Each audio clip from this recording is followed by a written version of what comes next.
Microphone two. Two? Two. Mic test one.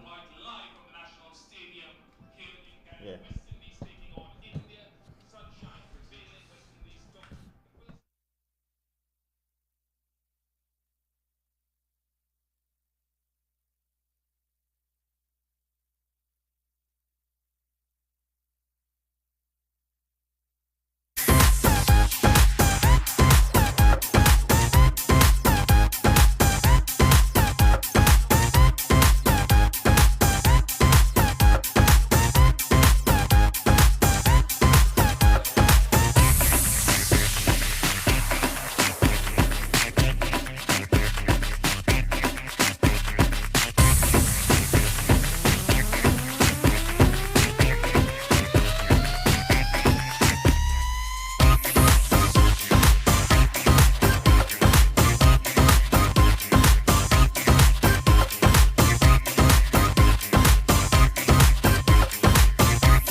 is Cricket on the Cut and Drive Network as we bring you ball by ball commentaries of the West Indies India series. The action is about to begin. And now, for all the excitement, let's join our commentators on location.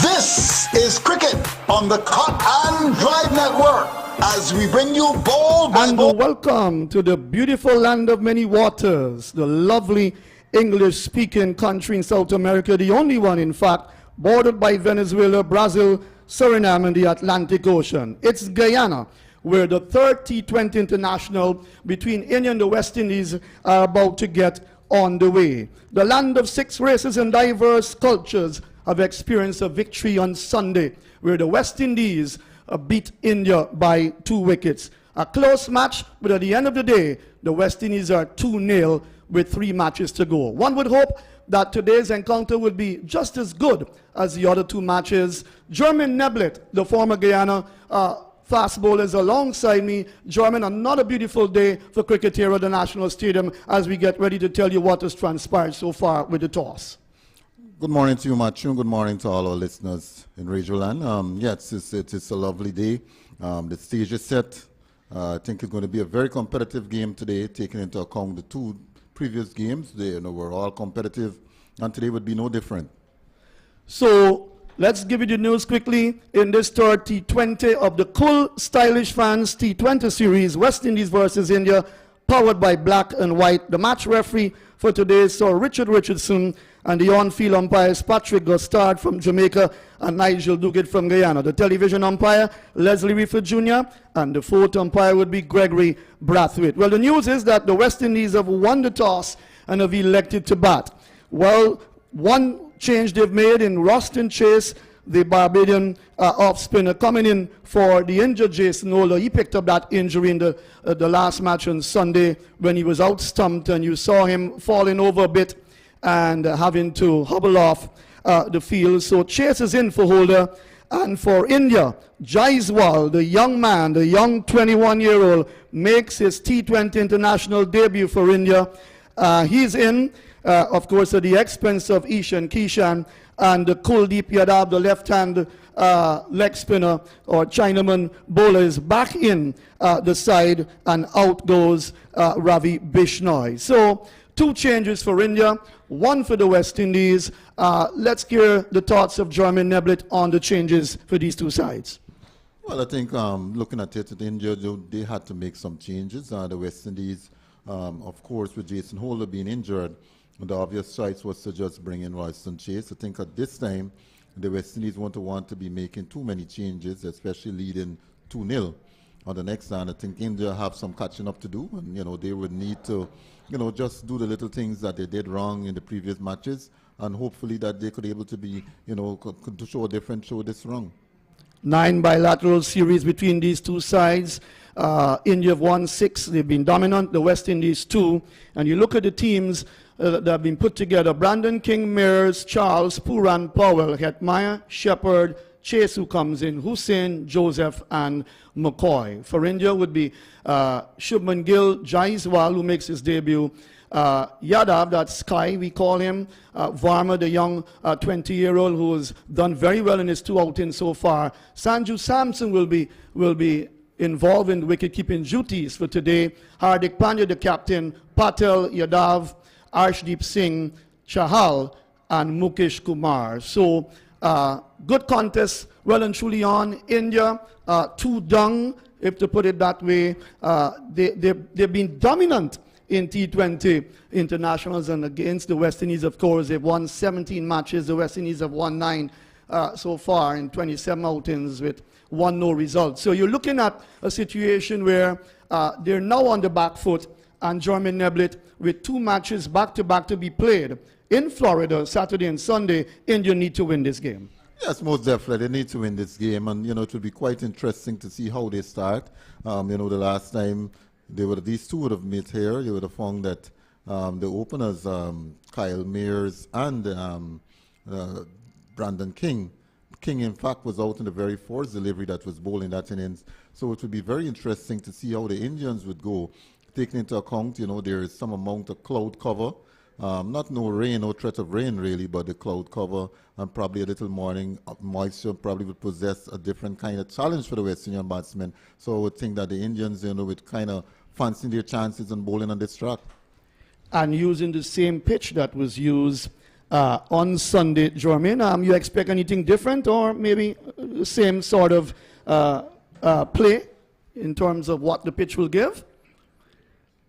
And even as we speak with you, I think there was some discussion out there, something to do with the a little part of the outfield maybe, Jermaine Neblett. What have you picked up there? But the players, they did come out, but with a discussion, having a discussion with the umpires, they're going off back, and the ground staff are probably getting ready to do something there that we need to keep an eye on. Yes, definitely. At this point, I can't really detect what it is, but it seems to be something that has taken the players off. The umpires, they're out in the middle. We have seen the ground staff that went across to the westernly side of the stadium. Probably we'd have to just wait and see, what is it or what is the bother. In India, 9.5 hours ahead of Guyana, so it's 8 p.m. in India now, more or less. So everyone, 1.428 billion Indians. Generally, they won't sleep when their team is playing. But knowing that they're 2 down, India will never give up. A cricket-crazy nation. And even though you don't have the likes of a Virat Kohli, a Rohit Sharma, and even a Jasprit Bumrah, and of course, somebody like Rishabh Pant, who I believe India have missed badly, certainly they would put a lot of confidence in their team to be able to pull back one here at the National Stadium at Providence, the beautiful country of Guyana. Jermaine Neblett, you've played one 4-day regional match for Guyana, and I'm sure you're a man that love your game, you love the game of cricket. I'm sure you're looking for a good contest today. Yes, most definitely. I think that, taking into account India, as we know, their cricket have some depth, even though this may not be, what we would call a frontline team. I still believe that they're very good enough to pull off wins. They have some good players in the liking. But, when we look at it, though, Matthew, we're seeing the amount of competitive spirit that is being shown by the West Indian in this series in particular is very much heartening, so to speak. Well, what did the ground staff miss, Jermaine? They did not put out the 30-yard markers out there, and they're doing that now. So very interesting because, in white ball cricket, the 30-yard circle plays a major role in how you assess the game. You've got the power plays and so on, and you've got the first 6 overs of power play. So what would the umpires would have worked with initially if those markers weren't out there? It would have been. It's quite interesting to know who would have detected that, if it was the players or the umpires. Nonetheless, I think it was a kind of blunder by the groundsmen and even those who would have had to, in charge of that aspect of it. But nonetheless, the players are back on, and I think soon we'll be seeing the West Indian batsmen emerging from the pavilion. Right, so wonderful country you're in. And of course, CPL will start, I think, next Wednesday, if I'm correct, in the Caribbean. So you're looking at a situation where, of course, Guyana generally will host now the final aspect of CPL coming up. But with these games on and the fact that the West Indian players playing for the West Indies here at T20 international level will want to perform, get some practice, of course, ensure that they rump home with a series win, knowing that they've lost the Test series to India 1-0, and of course the ODI series 2-1. They've had nothing much to celebrate, but one would hope that the West Indies can perform well here and probably win this 3rd match. India will have other thoughts, but Jermaine Neblett, a very interesting situation here. Some dark clouds just hovering over Providence, no real threat of rain. We've had a wonderful day of cricket last Sunday, and now today is expected to be another good day as the 2 batsmen make their way out into the middle. As expected, I think today would be a good day of cricket. At the Providence Stadium, you always get exciting cricket matches, and today would be no different. I think it'd be very interesting to see how Brandon King would come up against, this batting force on this track. Let's just see how he would really maneuver himself, try to get himself in, and then probably look to launch as his innings got deeper. He's in his 30th game, Brandon King. Look at his strike rate, 129.8. He averages 25.2. The right-hander will take strike. Let's watch the captain. Pandya bowls. He's driving straight out towards extra cover, where Sky fields. Surya Kumar Yadav, big hit of the ball, and there is no run. So we're up and running. Hello to everyone in the Caribbean, wherever you are. Stations taking the commentary, and to all parts of the world, and especially in India. Well and truly on. It's after 8 p.m. in India, and everyone will be up watching and also following live. Here is a good delivery on the line of the leg stump, and King is across his stumps and allows the ball to drop in front of him, and there is no run. So the West Indies winning the toss and electing to bat. German obviously putting some trust in their batting ability, but Brandon King and Johnson Charles, they haven't quite clicked as yet in this series. They haven't, and I was a bit surprised. I thought that, they've been fancying themselves chasing, but nonetheless, I think they have better ideas. Probably they had a closer look at the track, and they would be saying to themselves that to get the best use of the track is to bat first. Bowling from the Place Pavilion end, the southern end of Providence, that's on the middle stump, will take a quick single, pushed into the onside, and the mid-on fielder comes in. So the West Indies are up and running. One without loss. Also, Kyle Mayers in his 27th match. He hasn't quite come good as yet, but he's been brilliant in the field with 2 exceptional direct hit runouts.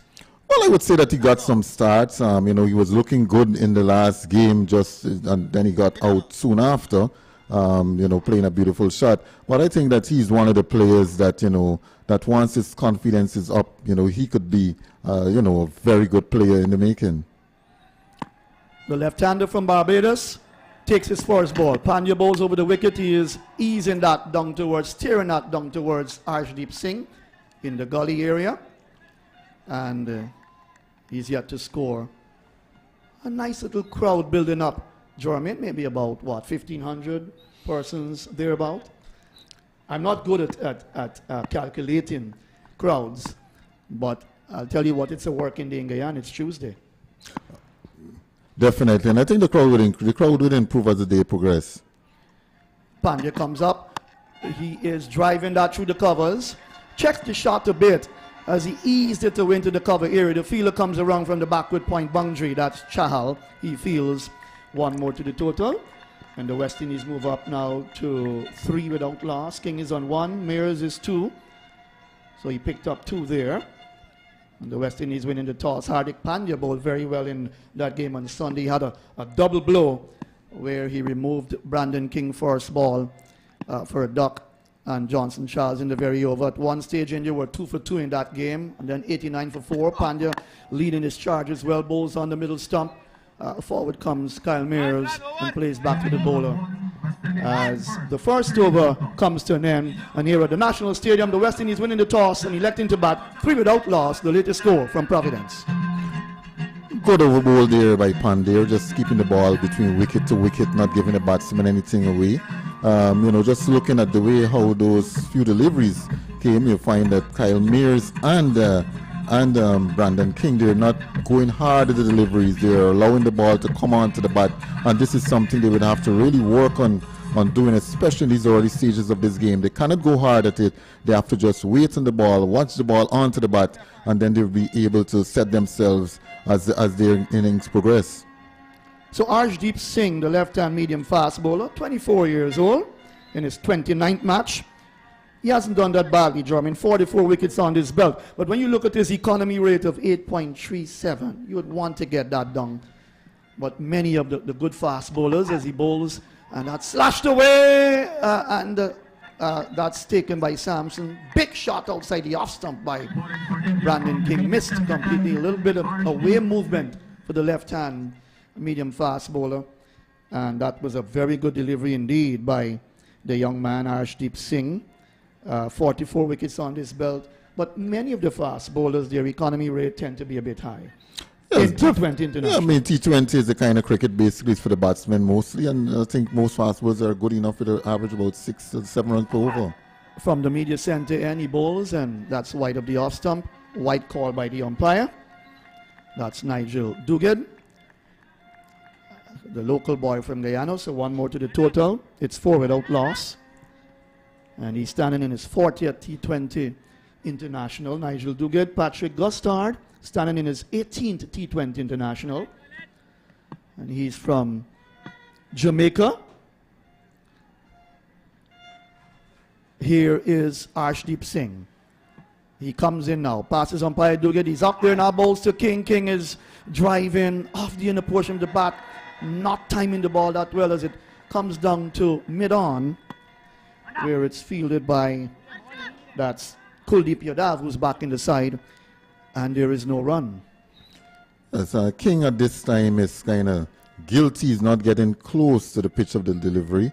He was just stretching the arms there, not getting that right foot across. We were able to get the elbows and everything just behind that kind of delivery. That should have been a delivery. He's been looking to stroke up the mid-off or play it a bit straighter.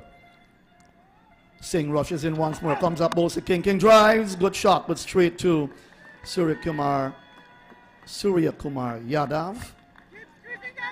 And there is no run.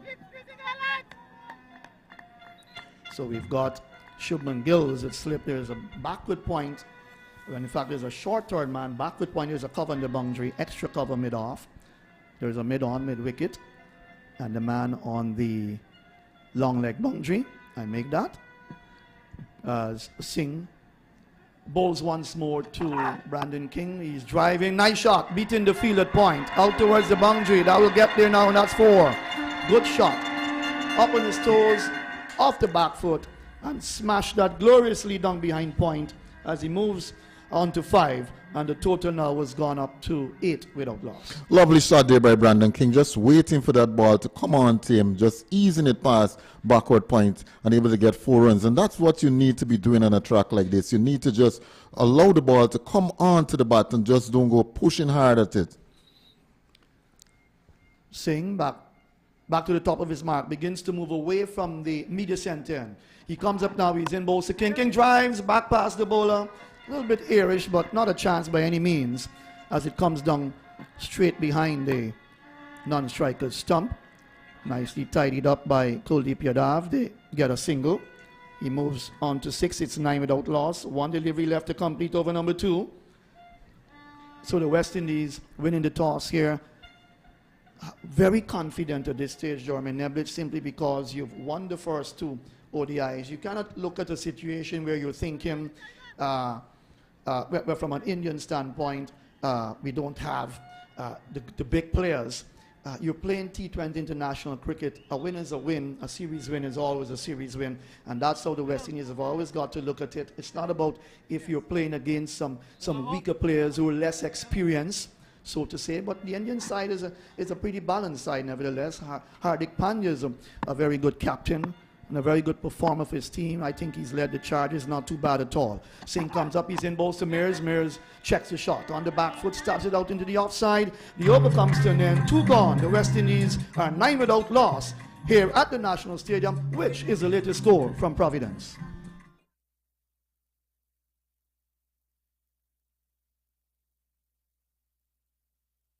It's as easy as 1, 2, or 3. And it's safer too. Why use cash when you've got a card? Upgrade to better with the new Easy Access MasterCard from COB.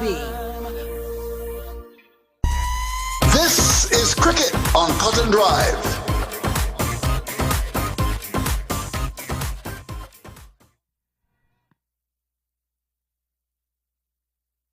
Aksar Patel will come into the attack.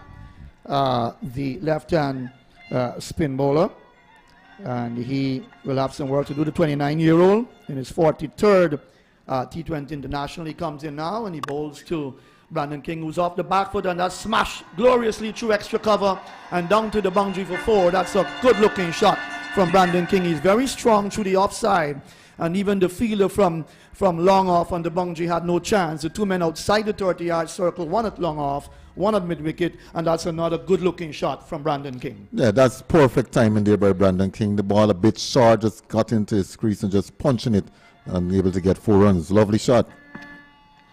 Patel bowls, he's forward, gets it out towards extra cover, picked up by Yadav. There is no run. So 10 13 without loss. King is on 10, Mears is on 2. In the third over, here is Patel, comes up, he's in balls. King gets it off the inner portion of the bat, using the wrist a little bit there, down towards mid on wide, as the captain Hardik Pandya comes in to tidy up. One more to the total. King has gone up to 11 now, and the total up to 14 without loss. Not the exciting start, you know, Providence as usual. A pitch you've got to graft your way on. You've got to be very calculative when you play your shots here.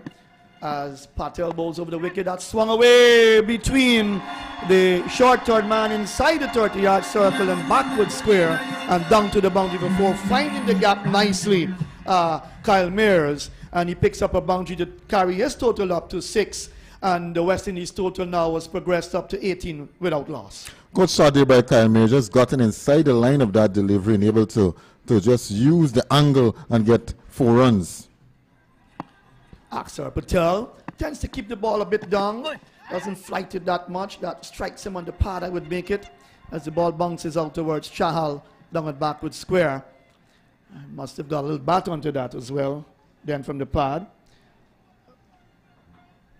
Mears 7, King 11. We've got the sun back with us now. So Patel bowls round the wicket to the right-hander. He's looking to swing that into the leg side. And it came off what? But it bounced into the offside, out towards the backward square area. No chance of a run. 3 overs gone. 19 without loss. The latest score from Providence. Yes, it would have been better there for King. The ball was not that short, but he was looking to pull that delivery. It would be better for him to just look to punch it along the ground and probably pick up a single. And this is sometimes, you know, you find yourself, you know, you might be batting well and you're seeing the ball well. But at the stadium track, it is always good early on for batsmen, you know, to try to use the V's, play straight, use the angles, and, you know, you just ease off a bit on the horizontal bat shots. And then, you know, as you build your innings and you grow in confidence, you pick up the pace of the track, then those shots could come into play. And we're going to have another change in Chahal. Yuzvendra Chahal, the left hand. In fact, the leg spinner, the 33-year-old, I think he's the oldest player in this Indian side. And of course, Yadav, who's 32 years old, he'll have his first ball, right-hand leg spin. Comes up, he's in balls to Mears. Mears is swinging that. That's gone. Over backward square, and that's gone for the first 6 of this third T20 International. 25 without loss. Mears looks as if he wants to get on with it. 13, he's not out now. And a good strike by Kyle Mears. Very good strike by Kyle Mears, putting the pressure on to the Indian bowlers. Very forced delivery there. Didn't really take much to get onto that delivery and able to hit it over the deep mid-wicket boundary for 6 runs. I think Kyle Mears, as we know, that once he gets in, you know, he continues to play his shots. And from this point, I think it will be very challenging for India now, taking into account that they have 2 spinners in operation. Probably the skipper Pandya will have to say to himself, maybe I would have to rethink my strategy, bring myself back into the attack or bring back the next seamer. But it's left to be seen. But this is a good positive start by the West Indian openers, taking attack to the Indian spinners. Well, they've got the measure of the pitch now, and they're playing their shots. Chahal in his 78th T20 International for India, 95 wickets before this game, and his economy rate of 8.11 for a leg spinner, not that bad at all, Jermaine Neblett. But he is a dangerous customer. He picks up wickets at regular intervals, and India depends on him with his experience to really perform well for them. Mears is on 13, 25 without loss. Let's watch Chahal once more. Comes up, he's in balls to Mears. Mears is on the back foot, gets the ball that turns into him, the googly, from outside the leg stump. Plays it down towards the wide mid-on area. And look at the young man running. That's Jaiswal for you on debut for India. And they say that he resembles Shiv Chandra Paul. Do you believe that? Well, I haven't seen him that close, but what I could tell you is that, you know, they normally say that when you're new and that fresh, they call it young legs. Yes, the young 21-year-old will have his opportunity. Man with the fastest T20 50 in IPL cricket from 13 balls just this year. Here is a ball that King looks to swing down the leg side, and the ball has gone down towards fine leg for 4 runs. Came off the inner portion of the bat, a big swing he was looking for, and he got bat onto it. He picks up a boundary, as he moves to 15. Mears is on 14, and the total move up to, what's it now? Is it 29? Or? I'll tell you in a moment.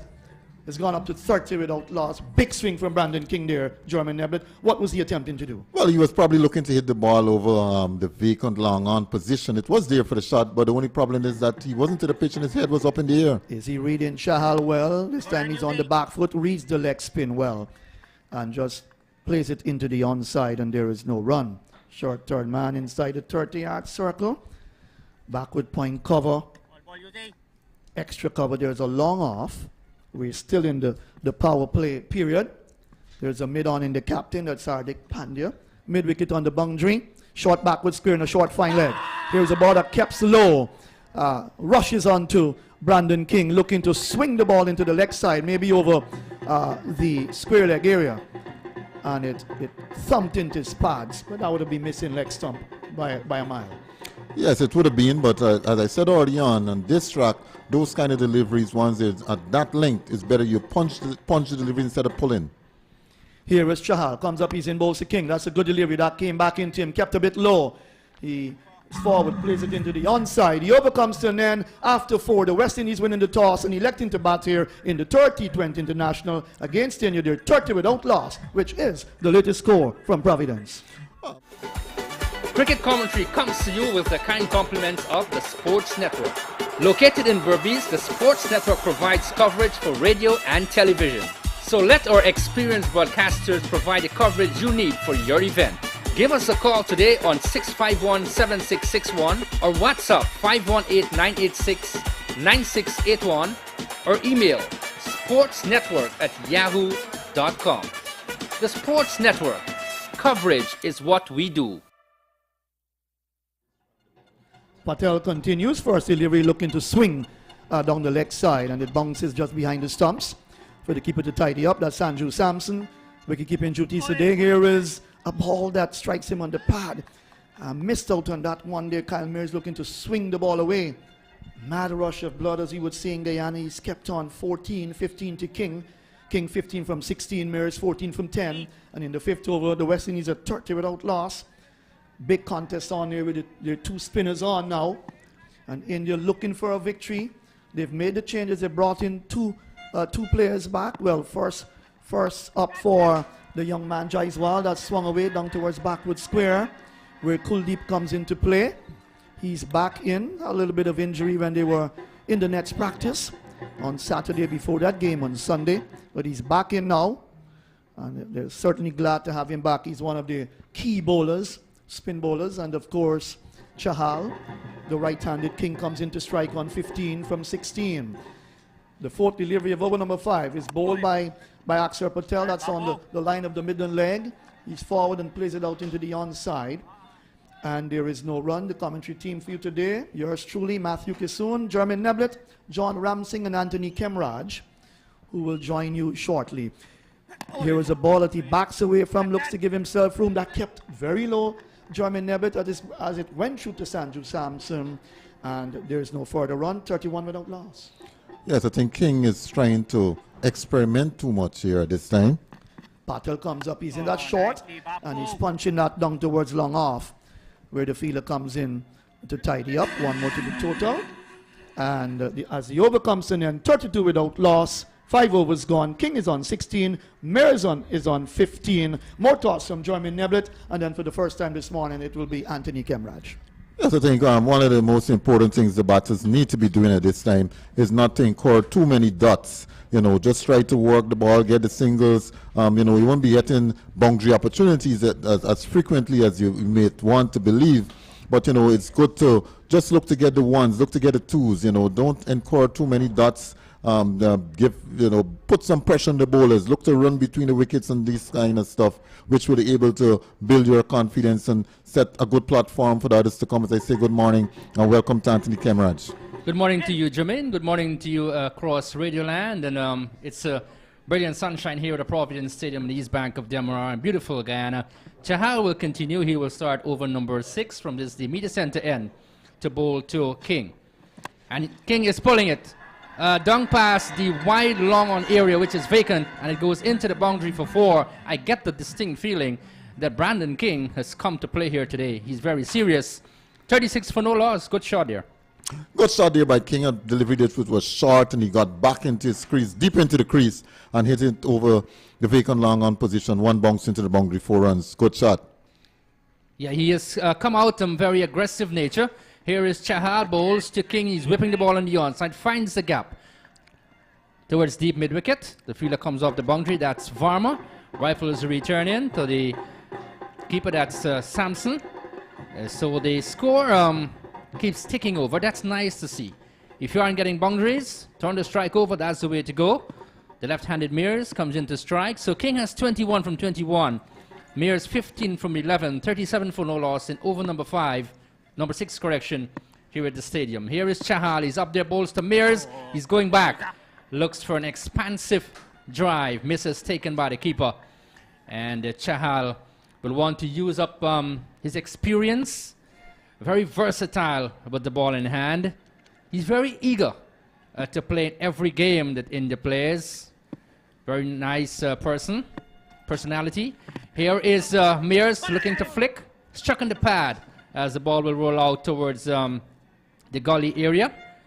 That's Gill who runs back, fields in over number 6. 37 for no wicket. I want to welcome the Ghana on the 15 team. They're currently here at the Providence Stadium in the green stand. So welcome to all of you youngsters watching this game. That's an inspiration by itself. Here is Chahal. He's up there, bowls to Mears. He's hitting it down to mid-wicket. Jaiswal comes off the boundary. He fields. One more to the total. 1-2 Mears. He goes up to, I make him 16 from 14. It's 38 for no wicket. Mears just getting inside the line of that delivery, the leg spin coming back into him, just hiking it and able to get a single. Good to see him getting off the strike. Good to see him rotating the strike. Well, I said in the second game, both teams have eye-catching hitters. Here's Chahal, bowls to King. This is delicately played down to third. Backward point, correction. That's Patel who fields. Rifles return in. We have had what? 6 overs bowled. The West Indies winning the toss and batting. 38 for no wicket. That's the latest from Providence.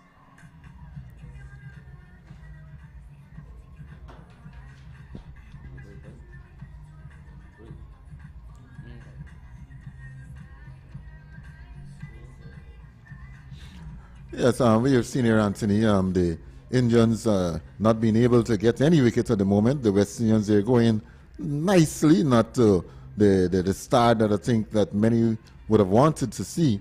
But I think nonetheless they're setting a good platform. You know, we're just in the 6th over, and you have some 38 runs. Probably within the next 2 to 3 overs, we might see something different. Good. So we have gone away with the power play as Kuldeep Yadav bowls from the immediate the players' pavilion end, and this is flicked away in the onside. Finds the gap. Mears gets a boundary between the two fielders there on the leg side, and he goes up to 4. 20 is it from 15.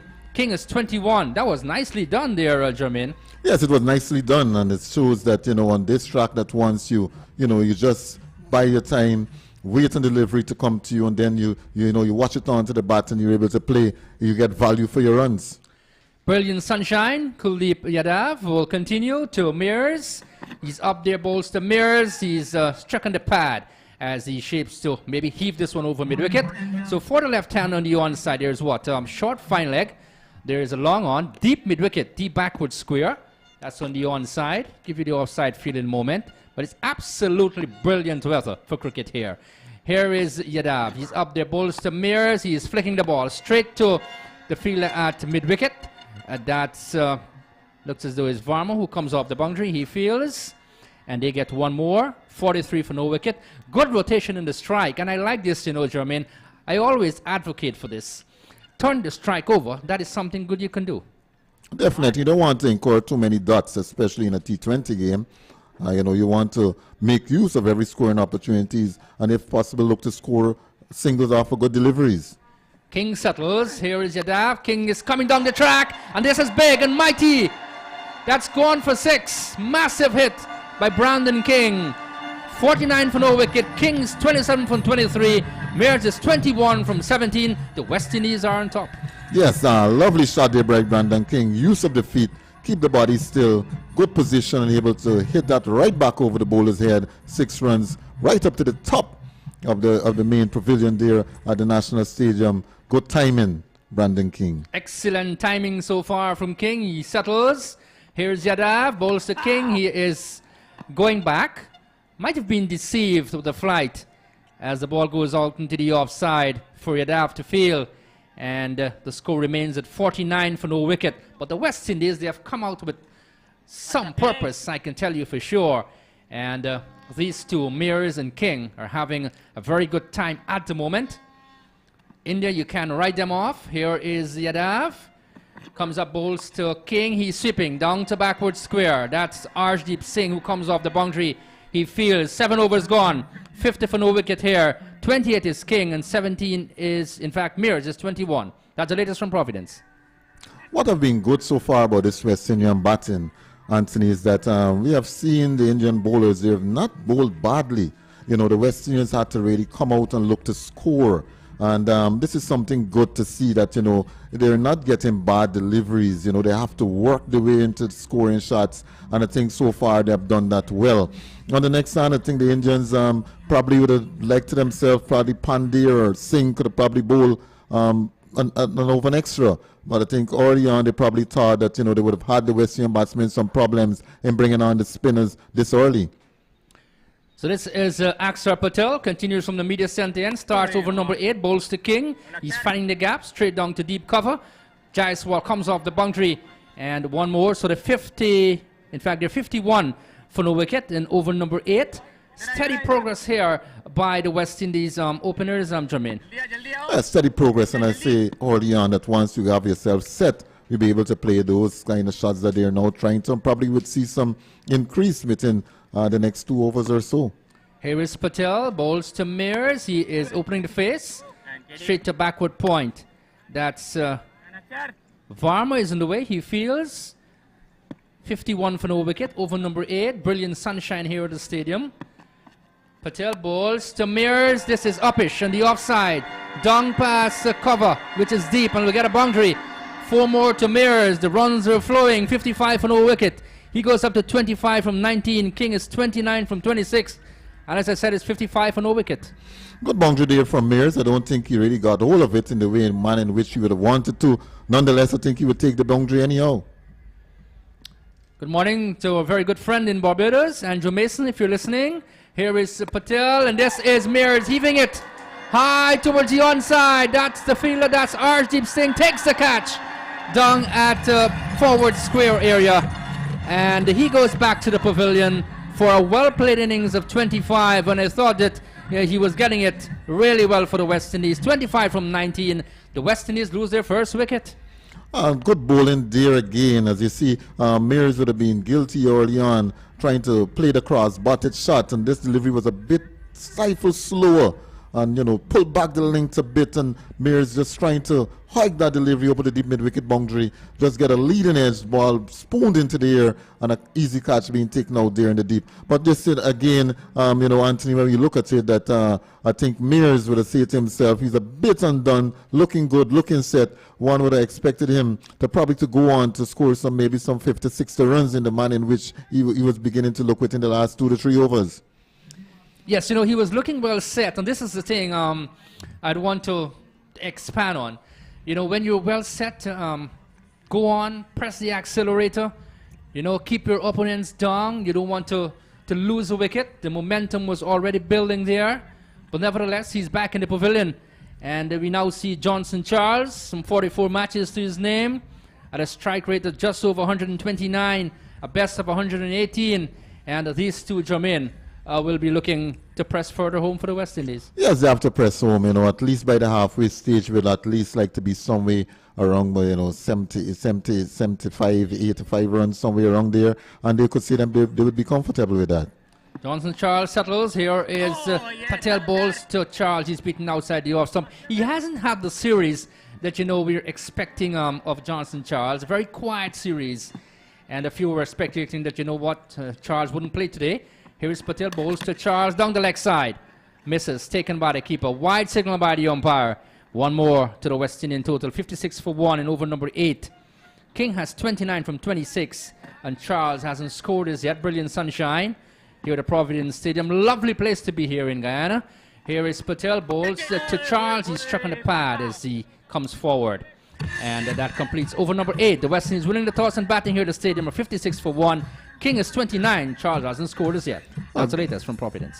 End of a good over the bowl there. We saw some good variation, good flight, good control, varying lengths, and this is what you need to be doing on this track as a bowler, be you bowling spin or fast. And I think, you know, just looking at the different pace in which those deliveries were bowled, it tells you that, you know, this young man would have done his own work on the track, and he's recognizing now that pace off might be one of the best things to be doing on this track. Good. So 8 overs bowled, and the score, as I said, being what, 56 for 1.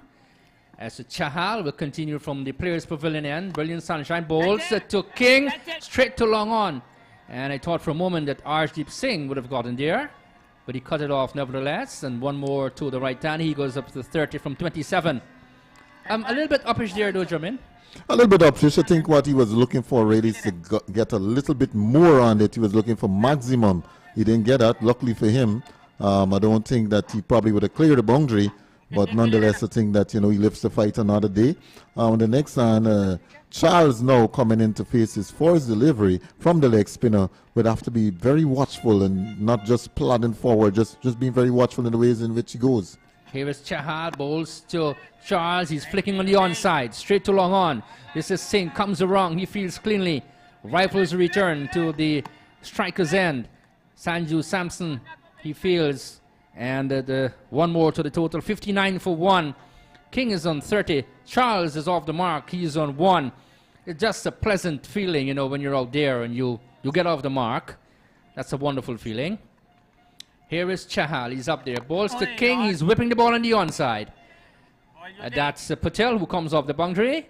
And limit them to one more. So good rotation in the strike. 60 for 1, the West Indies in over number 9. King 31 from 28, and Charles 1 from 3. But Chahal has kept things tightly so far. This is his third over, none for 20. Brilliant Sunshine, he's up there, balls to, that's Charles. He's looking for the paddle sweep. And we'll just await the signal as the ball will come down to third man, where Jaiswal fields. And they get 2 more runs. So it's leg buys. Nevertheless, the West Indies will welcome them at this point, 61 for 1. Yes, I think at this time, Charles would be best advised to look to play straight, probably look to drive down the ground, get a single, you know, trying these kind of shots early on in his innings could be very costly for him on this Providence track. 61 for 1. Here is Chahal. He's up there. Bowls to Charles. He's looking for the sweep again. And might have been struck on the pad. The fielder comes off short mid-wicket. That's Varma who, in fact, it's Kumar who picks up. And the score remains on a 61 for 1. They'll need to turn the strike over. Here is Chahal. Bowls to Charles. This is over backward square. This has gone for 6. A mighty hit from the right-hander. And he goes up to 7 from 6. King is 31 from 28. At the end of 9 overs, the West Indies winning the toss and batting 67 for 1. That's the latest here from Providence.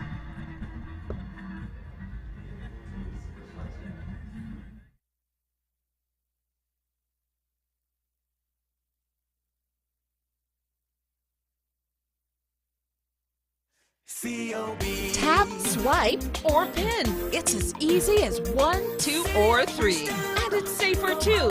Why use cash when you've got a card? Upgrade to better with the new Easy Access MasterCard from COB.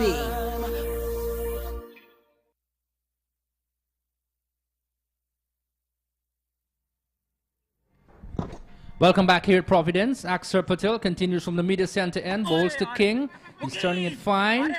The fielder knocks it down. Dive to his right. Brilliant work there. Looks as though that's Mukesh Kumar who fields. 67 for 1 in over number 10. Here is Patel. Bowls to King. He's turning on the onside. The bowler will pick up to his right. One more to the score. 32 from 30. Brandon King. Charles at 7 from 6. In over number 10, it's 68 for 1 in the West Indies. Winning, of course, the second match and beating India in successive T20 internationals since 2016. Quite commendable. Here is Patel, bowls to Charles. He is beaten as he was coming forward. This has gone down to the third man, will get into the boundary for 4. Chahal with all his speed can't cut it off. It crosses the boundary ropes for 4. 72 for 1. The West Indies will welcome the runs no matter how they come, Jermaine. Yeah, definitely. And I think this sometimes would be beat captains, especially with the left arm spin operation. You'd want to think sometime having a forced slip, you may have a short toward man and instead of sacrificing the backward point. 7-2 for 1. Here is Patel. Bowls to Charles. That's the lifter. Bounce and turn from the left arm spinner. 72 for 1. Good bowling there from Axar Patel. Good comeback delivery.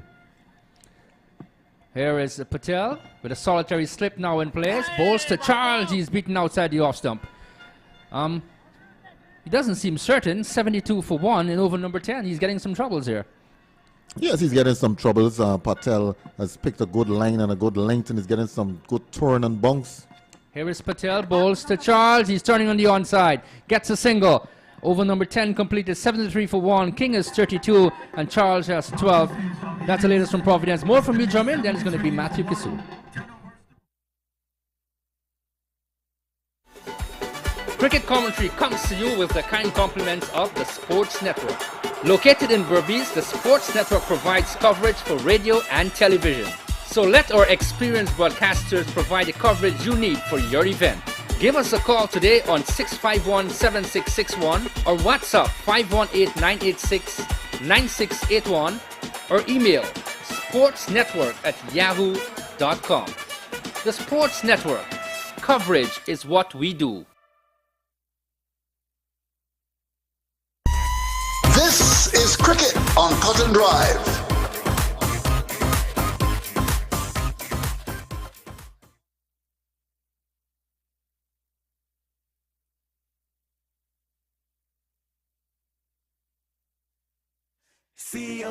Tap, swipe, or pin. It's as easy as 1, 2, or 3. And it's safer too. Why use cash when you've got a card? Upgrade to better with the new Easy Access MasterCard from COB. This is Cricket on Cotton Drive.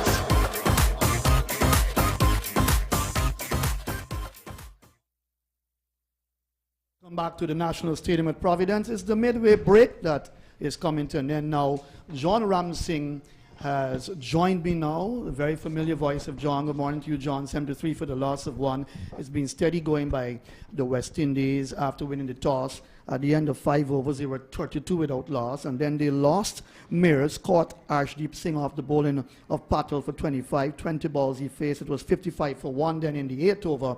And since then, with Johnson, Charles continuing to show that he's got the potential to be a very good hard-hitting batter and one that needs to stay on in T20 cricket for the West Indies. He has so far not done that badly at all, along with the likes of Brandon King, who's still there. But steady going. Let's look quickly at the bowling figures. Pandya 1 over for 3, Patel 4 overs 1 for 23, Yadav 1 for 12, Singh 1 over for 6 runs, and Chahal 3 overs for 26 runs. The bowling figures for you so far. King 32, he's going good from 30 balls. Charles 12 from 10, 73 for 1. Let's hear the voice of John Ramsey. Hi, good morning, Matthew. Good morning to listeners wherever you are this morning. Here is Kuldeep, the left-hand spinner. That's a big shot. He missed it and missed by Sanju Samson as well, as the fielder from slip had to tidy up. 73 for the loss of 1. Kuldeep in his second over, none for 12. So far, 1.1. King 32. He's come reasonably good so far. I think he got a 20 odd in the first game, and Mears would have got a 15. But I think many have been calling for both King and Mears to up their game and perform well. Here is Kuhl. He comes up, he's in balls. That's gives himself room and then slaps it into the ground. Brandon King. It bounces out towards square cover where Jaiswal fields. and he gets a run to carry his total up to 33 now, and in the 11th over, it's 75 for the loss of 1. Yeah, good start from West Indies. Nice foundation being laid. And do remember, just 152 was scored in the last game in the first innings, so they can get much more than that. Here is Kuhl looking to lap the ball around, strikes him on the pad, coming forward, Johnson Charles. I wouldn't want to think that he's a great player of spin as some of the top order batters, but you've got to work your way through the spinners. You've got to measure the conditions well, look at the conditions and the pitch and know how to play. Here is a ball that comes onto him, hustles onto him, Johnson Charles. Again, a little bit uncertain in that stroke play, John Ramsing, as the sun is out in all its glory at Providence. Yeah, beautiful weather for cricket, Matthew. I'll say to you, it's a nice crowd on hand as well for a working day. Here is the ball. He's looking to swing, wraps him on the pad. An appeal from the Indian players. But not out says the school teacher from Jamaica, umpire Patrick Gustard. He's getting experience as well in this trade. From this vantage point, look as if it was hitting outside the line of the off stump as Charles was shaping to perhaps slug it over mid-wicket. But he continues to be very positive, Johnson Charles. Nice little partnership. And they're going to take that review. Matthew. I think a little bit reluctant there was Hardik Pandya. He signaled for that review when you had 2 seconds left. So they're going to go for that review for the LBW shout. King is 33 from 31. Charles is 12 from 13. And with the score 75 for 1, we'll have a review of that decision. Yeah, I think it's a really in optimism more than conviction. And I think that this really is a sort of like a desperate move from Hardik Pandya. The third of 3 spinners this morning. Patel bowled out 4 overs, 1 for 24. Chahal, who was a threat in the last game, who did not bowl out his quota of 4, he has bowled 3, none for 26, and now Kuldip Yadav in his second over. So you're seeing, oh, this looks close, Matthew, on the replay. Very close indeed. It's in line.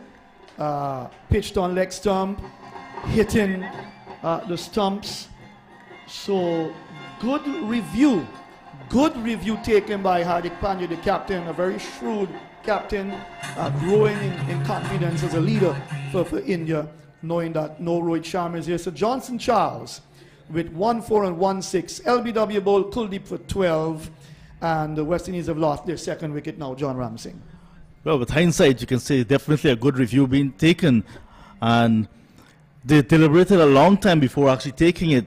They were asking many questions, and I think one of the questions they wanted to get an answer to was whether it was hitting him outside the off stump as well. But it proved to be a very good decision to take the review and resulted in the second wicket of West Indies going down now. Charles gone for 12 from 14 deliveries, 1-4 and 1-6 in that innings. But I think a little foundation has been laid for the back end of the innings for West Indies. 73 after 10 overs, 1 wicket down.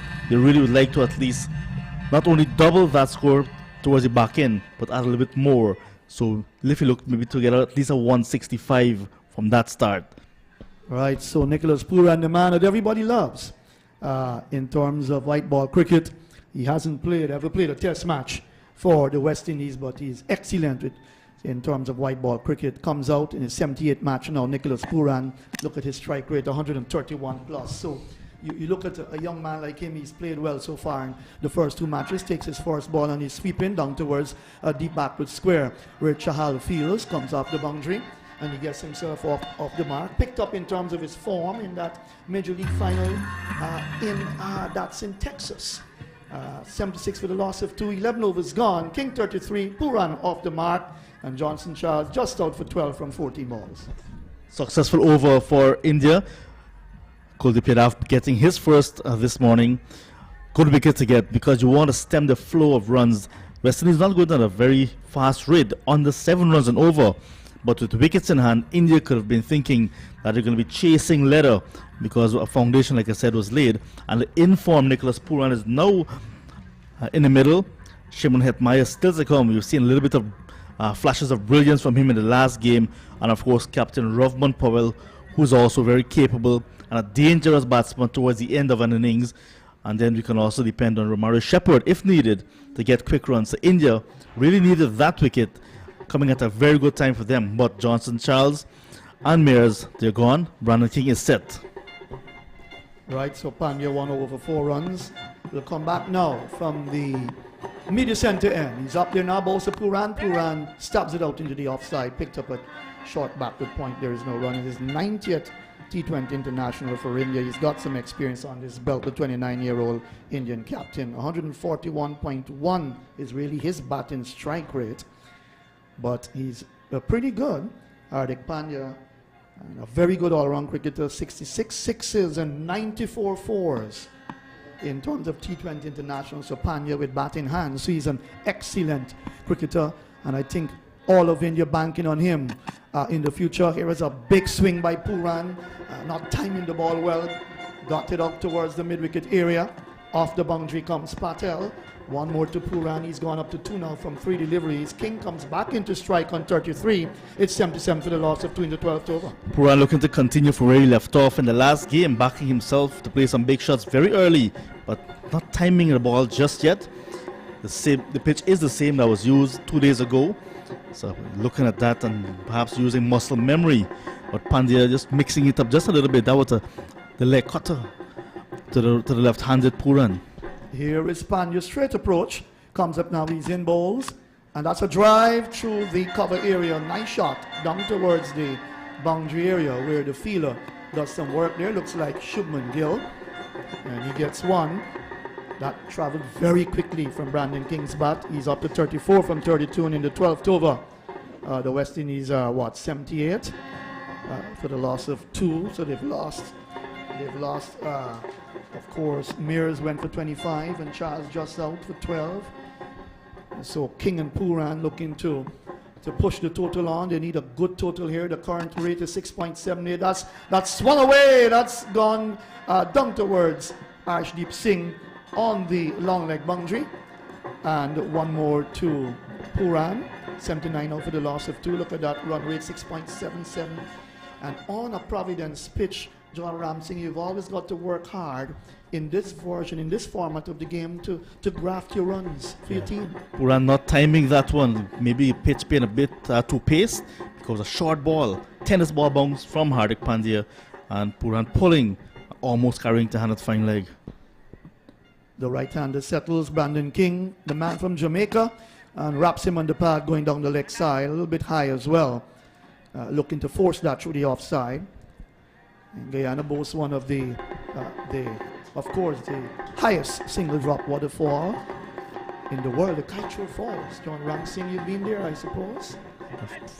Flown over. You've flown over? Yeah. Well, I've been there. It's beautiful. I'll encourage anyone listening to our commentaries to come and visit the mighty Kaichur Falls, 741 feet high. That's massive indeed. Here is Pandya, comes up, he's in bowls to King. Full toss, driven down towards long on. The fielder comes around, Mukesh Kumar, he fields, does well, moving to his left.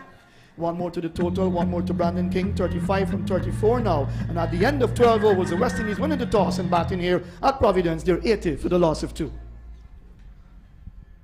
Runs continue to flow for the West Indies. Hardik Pandya now back into the attack. That's his second over, the third of seam. Overs number 1 and 2 were bowled by the seamers, and after that was all spin from India. And with Mukesh Kumar in the field as well, they were planning maybe, Matsuki soon, for the seamers to have a little bit of assistance on this track early on. Was not to be. We haven't seen Mukesh Kumar's yet. Just 3 overs of seam. Patel 4 overs. He's out of the attack now because of his quota. Chahal 3 and Yadav 2. The spinners used.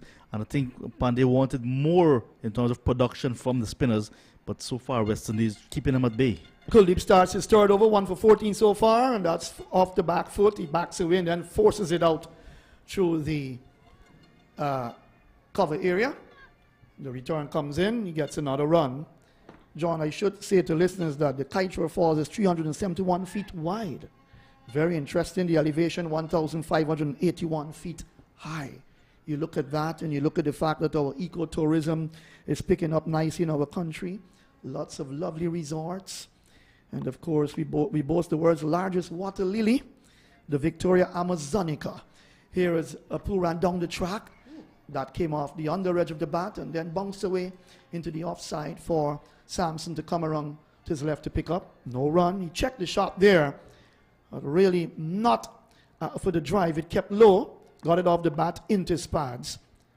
81 for the loss of 2. Here is Kuhl that comes up. He's in down the track. He's swinging that. Nice shot. That's gone for 6. Over long on. That's a big one. John Ramsing. 87 for the loss of 2. The run rate will push up with such a shot. Pooran has gone up to 9 from 6. And the West Indies are picking up the tempo now. Tempo indeed, because he's dancing down the track.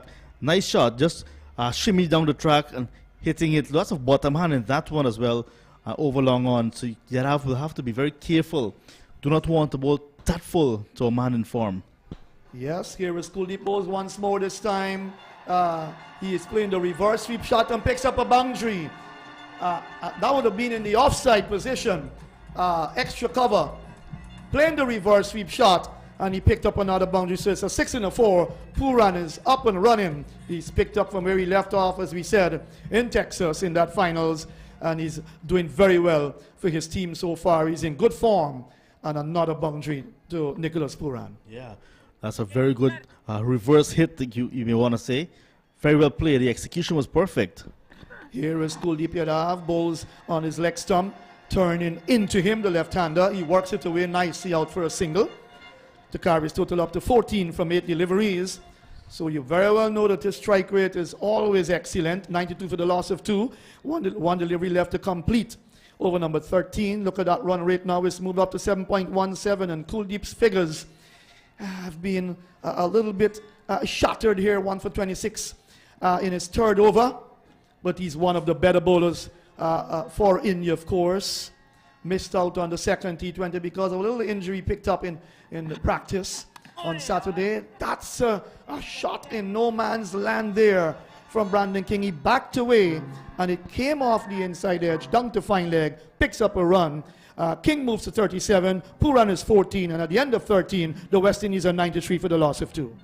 Quick delivery to finish the over from Kuhl. Now he has completed 3 overs. How long will Pandya persist with him if he's going to bring him back to finish his spell the next over? Because he is under some pressure. 2 4s and 2 6s conceded from his bowling so far.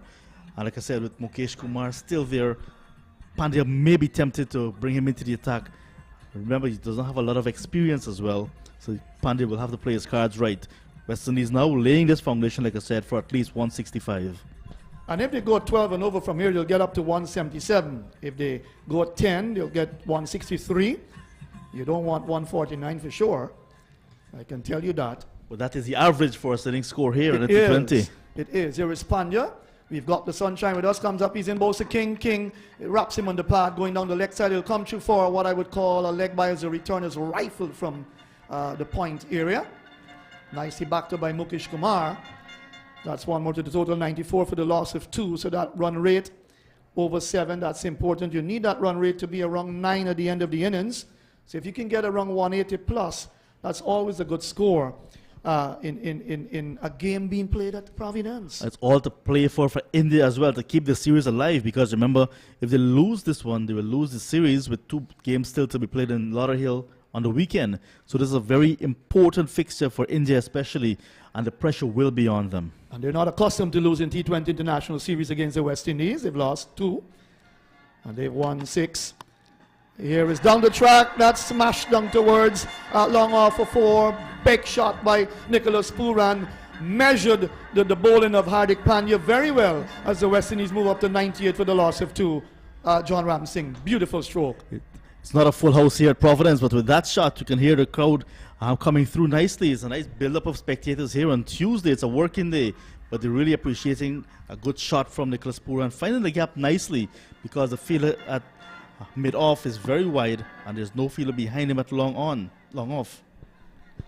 Pandya, his third delivery of his third over. That's flicked away nicely down towards long leg, where Arshdeep Singh comes off the boundary. King comes back into strike 99 now for the loss of 2. Over 3,000 species of birds in Guyana. We've got those big animals, the jaguars, the pumas, and the caiman. Of course, there's a giant anteater. And so Guyana is a beautiful place, boasts one of the world's largest wooden churches, 143 feet high. The St. George's Cathedral, smack bang in the center of Georgetown. You look at leading run scores in T20 Internationals, Chris Gayle. Of course, he leads the way, 1,899 runs. Pooran comes second, 1,613. Then Marlon Samuels and Kieran Pollard. So he's up there. John Ramsing, it was the ball that's driven, smash, back past the bowler, coming down towards the boundary. It will get there. Not a chance at all for Mukesh Kumar. Galloping to his left, and another boundary to Brandon King. He's gone up to 41 from 38, and the West Indies 100 coming up in the 14th over. Well played. Coming up in grand style indeed. That was a short ball from Hardik Pandya, and there was King pulling. It was very much a safe shot because he pulled it straight as an arrow really, and the field that long on was wide, and Mukesh Kumar just could not get around in time to his left to stop the boundary, but it was really a good shot from King, pulling in the gap. Guyana plays a pivotal role in CARICOM, one of the founding members of CARICOM. In 1973, the Treaty of Chagarama signed between four big countries. That's pulled away down through mid-wicket for one. Off the boundary comes, that's Varma, I think. And they get a single, one more to King. He's 42 now. So John Ramsing, pivotal country, Guyana, hosting these two T20 internationals. The second one in progress here.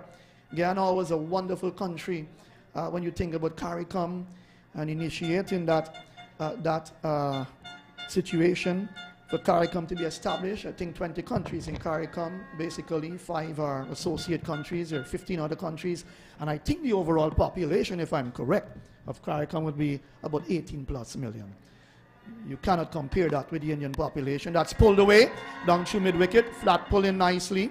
Is Nicholas Pooran, gets another run as Mukesh Kumar does good work in the deep. 105 now for the loss of 2. 14 overs gone, 105 for the loss of 2, which is the latest score from Providence. Tap, swipe, or pin. It's as easy as 1, 2, or 3. And it's safer too. Why use cash when you've got a card? Upgrade to better with the new Easy Access MasterCard from COB.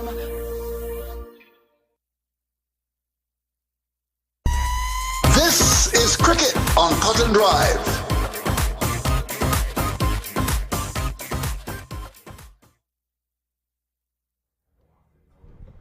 Welcome back to the National Stadium at Providence. 105 for the loss of 2. Let's hear the thoughts of John Ramsing with 6 extras and 14 overs gone. How was the West Indies done so far? Doing very well. I think keeping wickets in hand for the back end of the innings is very important. And with Nicholas Pooran now just the second highest T20 run scorer for West Indies. Congratulations to him, just behind Chris Gayle, just gone past Marlon Samuels, like you mentioned. But milestones to him will come because he's in a purple patch. You will not want to give up good form. He's the form player for West Indies. And once he stays there to the end, and maybe with Brandon King, West Indies can get a very competitive total here to continue to put India under pressure. And Yadav coming back for his last over now is a very important over for India. 1 for 27 from 3. He starts his final over. And Pooran is down the track as he stumped. Oh, he's gone. John Ramsing, the commentator's curse. 105 for the loss of 3.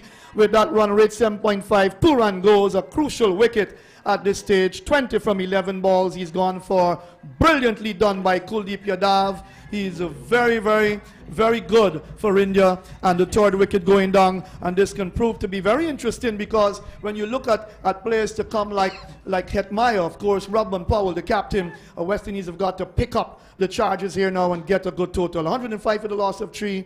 John Ramsing, a good blow struck by India at this stage of the game. Very good because Pooran, like we just said, is the one who really going to make a big difference in the total that West Indies will get. And to get his wicket now at this stage, I was saying Kuldeep Yadav coming for a very important over. And to start the over with a wicket is already putting the pressure back on West Indies. A new batsman will have to come and face the music. And it looks like Robman Powell, the captain himself, who's coming, and not Shimon Hetmyer. And that could be a very important aspect of this game as well because there are 2 right-handers at the crease now, and Chahal, the leg spinner, with 1 over to go, may very well come into the attack again. So this game is setting up nicely, Matthew. But that rate of just over 7 runs and over for West Indies so far, West Indies can still push for another 160 total. So Pooran gone for 20. Stump Samson bowled Kuldeep. 12 balls he faced. So 105 for 3. And you look at that stroke again. He was looking to hit that out of Guyana. But that's the man for you, Nicholas Puran, a quick fire 20 from 12 balls. Some momentum there. What I think was pretty good is that King is still there, 42 from 39, and one would expect that he is going to continue to play well. Powell, the captain, takes his first ball and is sweeping in the air, paddle sweeping, down towards the backward square area. And he gets off the mark, 106 with a loss of 3. So Kuldeep has picked up 2 for 28 in his final over. So he has led the way with ball in hand for India. And you want a man like that to play for you as often as possible, John Ramsing. Kuldeep, the left-hand spinner, comes up. He's in balls over the wicket, down the track. Then he checks the shot. Is the West Indies captain, who I thought has done very well since he's taken over the captaincy of the T20 format for the West Indies. He's done well. Good captain, good leader. The man from Jamaica. Here he is, settles, and is looking to swing that ball. Comes off the pad. That might have been going down the leg side. But he's kept on 1 in the 15th over. And you look at the struggles of the West Indian batters. They're probably going to ask. We're looking for maybe a review with 2 seconds to go. And Pandya not interested at all. King is on strike. 42 from 41. I beg your pardon. Brandon King and not the captain. And Brandon King looking to get on with it. 106 for 3. Here is Kuldeep, comes up, he's in balls to King. King gets the ball just a little bit wide of the off stump. He hits it back to the bowler. Would you believe it? He backed away to give himself room and just hit it back to the bowler. He's gone. 106 with a loss of 4. So King has gone for 42 from 41. And the position here, 106 with a loss of 4, is the latest score here from Providence. Yeah, good start from King and giving it away now. That is a very poor shot from him, and it shows the nature of the track as well, that two-pace nature. Run a ball 42. I think that he's done a lot to get to 42, and the time has come for him to really accelerate. He was trying to perhaps go for a big shot and just give the bowler a very simple return catch. 2 wickets in the over for Yadav. I was saying it was going to be a very important over for India, and they're picking up the 2nd wicket and doing very well to come back into this contest. Right, so 106 for 4. Out comes Shemran Hetmai, the local boy. I don't think he's gotten himself in as yet. He hasn't had the best of scores as yet. His best would have been 22 so far in this series. But you get the impression that Shemran Hetmai is the guy that will come good at some point in time. He's a very good T20 cricketer, very good ODI player as well. And he hasn't had a good series in the ODI matches played. But you know that Sherman Hetmai is a determined guy. He's in his 53rd match, 829 runs. He's got the ability, he's got the class, and he's a guy that West Indies need to stay in the West Indies lineup. No doubt. John Ramsing, look at that. As you look at that shot again, very low to Kuldeep's left, took the catch, caught and bowled. That's the end of Brandon King. 5 4s, 1 6 in his knock, 42 from 42 balls. He's done well as Hetmai batting with his maroon floppy hat. Will take his first ball, 1 delivery left, and then Anthony Kemraj will come in to take you to the end of the innings. Here is a ball that Hetmai shuffles back to and plays it out towards mid-wicket. The over comes to an end, 106 with a loss of 4 after 15 overs, the latest score from Providence. Cricket commentary comes to you with the kind compliments of the Sports Network. Located in Berbice, the Sports Network provides coverage for radio and television. So let our experienced broadcasters provide the coverage you need for your event. Give us a call today on 651-7661 or WhatsApp 518-986-9681 or email sportsnetwork@yahoo.com. The Sports Network. Coverage is what we do. 2 wickets in the 15th over, which was bowled by Kuldeep Yadav, and suddenly India right back in this contest. 106 for 4, 5 overs to go, and was saying Chahal will have to bowl at some point in time. He's back now for his 4th over, 26 before this, and for the first time, let's welcome my brother Murph Asiram. How are you doing? Well, good morning to you, John Ramsing, and good morning to our listeners. I think we have a few there in New York. I want to welcome you on to Radio Land, as we see here, and this ball would have Been played on the leg stump, and this one is a work off the pads by Rovman Powell, the skipper, number 52. And they cross for a brace. 2 more to the total. The score goes out to 108. It's 108 for 4, and we see a couple of wickets in the previous over, John Ramsing. And what a lovely day for cricket, John Ramsing, with a bright sunshine here at the Grand Providence Stadium with Chahal. Here he is now, passes umpire in balls on the media center end. Rovman Powell looking to work this one on the onside. He get good bat onto that one. It goes down again to a long leg. Fires a throw! And the skipper dove in. Appeal goes up. The players not too excited, and Powell would have made his ground there, John Ramsing. A quick run in between the wickets. Yeah, the body language of India suggests that they're not very optimistic about that decision to appeal, really. But umpire Patrick Gustard, playing it safe, has asked the television umpire Leslie Reefer Jr. to do some work. So they'll have a look at it. But I think he is safe as well. But good running again. Fresh legs, the set batters out in the previous over. Puran and King. So we have Powell and Hetmeyer now. Fresh legs at the crease. So managed to take 2 runs there to find leg very easily. Yes, definitely. Coming back there very hard, the skipper himself. And there's Shimron Hetmeyer, the non-striker, and the man from Cumberland, Berbice, who would have attended Berbice High School. Now let's watch this delivery from Chahal. Here he is now in bowls. A good one again on the leg stump. Powell is coming forward and turn this one on the onside. And it will be Akshar Patel coming off the boundary, is it? And he gets another single. Score goes out to 111. And John Ramsing, Matthew Kissoon with a described Guyana. Such fantastic with the waterfalls and the beautiful ecosystem and all the birds and the anteater and the Kaitour Fall. I happened to be there once in 2007, and it's just fantastic. I had to go into the water. I also think I have a bottle of water that I dip and took back there in New York, and that's from 2007. So Matthew Kissoon would have described Guyana, the land of many waters, 83,000 square mile. And let's watch Chahal. Here he is now in bowls to Hetmeyer. He gets one off the pads, work it on the onside, and he gets another single, John Ramsing, and the score goes now to 112. 112 is the latest here for 15.4. Yeah, well, Guyana has everything, including Matthew Kissoon. Flora, fauna, vast land, the rolling savannas, big mountains. A beautiful place indeed. Land of my birth, the motherland, we all say. Yeah, good fight from India. And let's watch this ball. Again, Chahal is working on that leg stump there, John Ramsing. And this time Powell is very watchful. And they need a partnership here. Losing 2 quick wickets in the previous over, John Ramsing, that would have taken things back. The West Indies team slow them down a little bit. We all know wickets falling, players back. Brandon King was well set, and he back into the showers. And here is where they have to make a partnership here now. And this one, Chahal, he's stifling appeal coming from the wicket keeper, and they're gonna look to take a review here. They're all going up to Hardik Pandya. We know how he is, and he take the review. Very interesting. Again, the television umpire Leslie Reefer Jr. very busy because Nigel Duguid said not out in the first instant. And I think the batsman is going to be safe. From my vantage point, it looks as if the ball is doing too much. It's going to go down to miss the leg stump.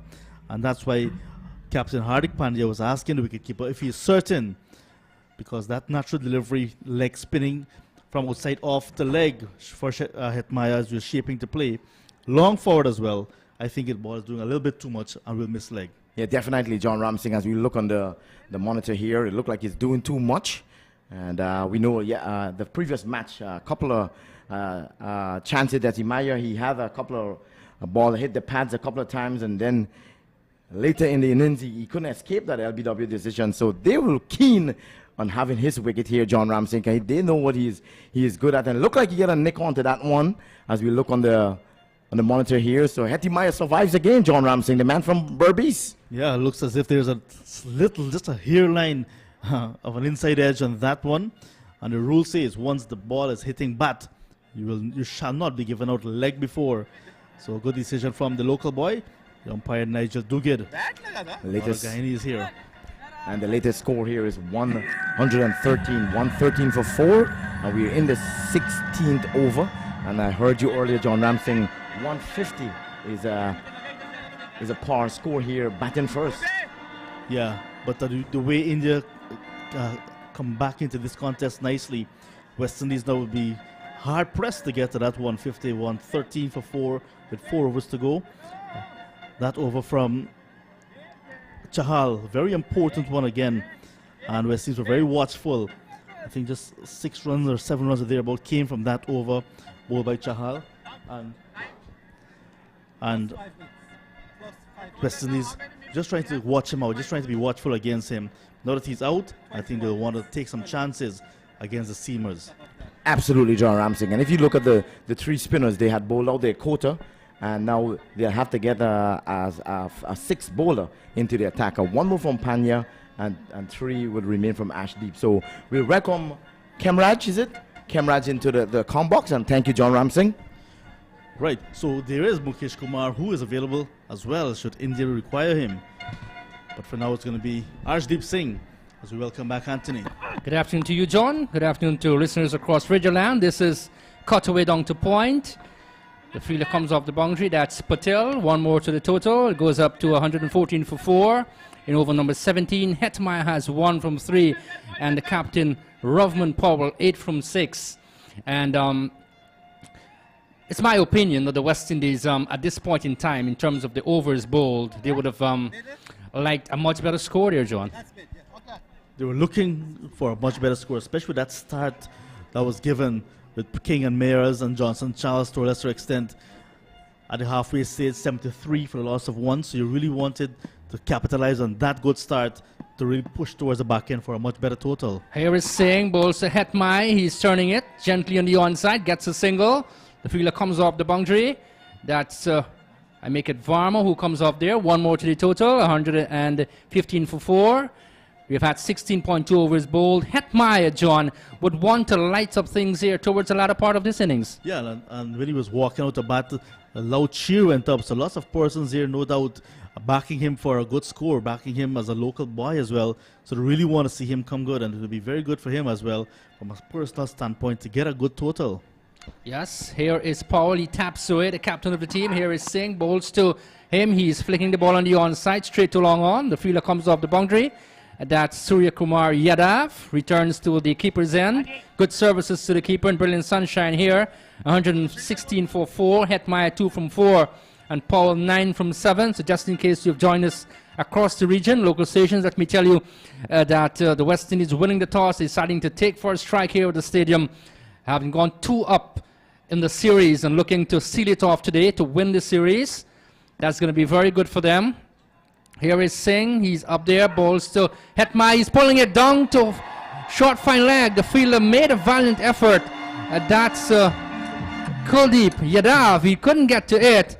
But nevertheless, it went into the boundary for 4. Luckily for Hetmeyer, 120 for 4. Kuldeep had to make a decision very quickly, whether to go for the catch or to prevent the boundary. And he was actually half forward trying to go for the catch, realizing it's a big wicket of Hetmeyer. And eventually the ball fell short of him at that very short fine leg position and went into the boundary. But there was the bowler bowling to his field because the fine leg is up. And he managed to get Hetmeyer to play towards that fielder. Here is Singh, bowls to Hetmeyer. He's pulling it wide of the fielder. That's brilliant work there from the fielder there at long on. That's Varma, it looks as though. And he retrieves Jaiswal coming wrong. Brilliant work from the young man. Prevents the boundary. 122 for 4. It's absolutely brilliant cricket here at the stadium. Yeah, good late hitting we're seeing now from Ashimon Hetmeyer. He built up a reputation as a finisher, and we're seeing some of that at the moment. But good work from the debutant. Jaiswal covered good distance from long on to go all the way to mid-wicket, and he just stuck his hand out and prevented the boundary. Hetmeyer taps away. 8 from 6. Here is Singh, bowls to Hetmeyer. He's finding the gap on the offside. Bisects the 2 fielders. That's Gill, who comes off the boundary, sweeping from cover. He fields. So we've had 17 overs bowled, 123 for 4. Hetmeyer 9 from 7. Powell 9 from 7. That's the latest here from the Providence Stadium. Not a bad over at all in terms of runs. 10 runs from that over. That's Arshdeep Singh now getting his second over. He bowled the second over of the innings and now coming back to bowl the 17th.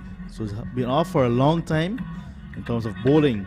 And this score now 123. West Indies be looking to push on But Mukesh Kumar now coming into the attack for the first time.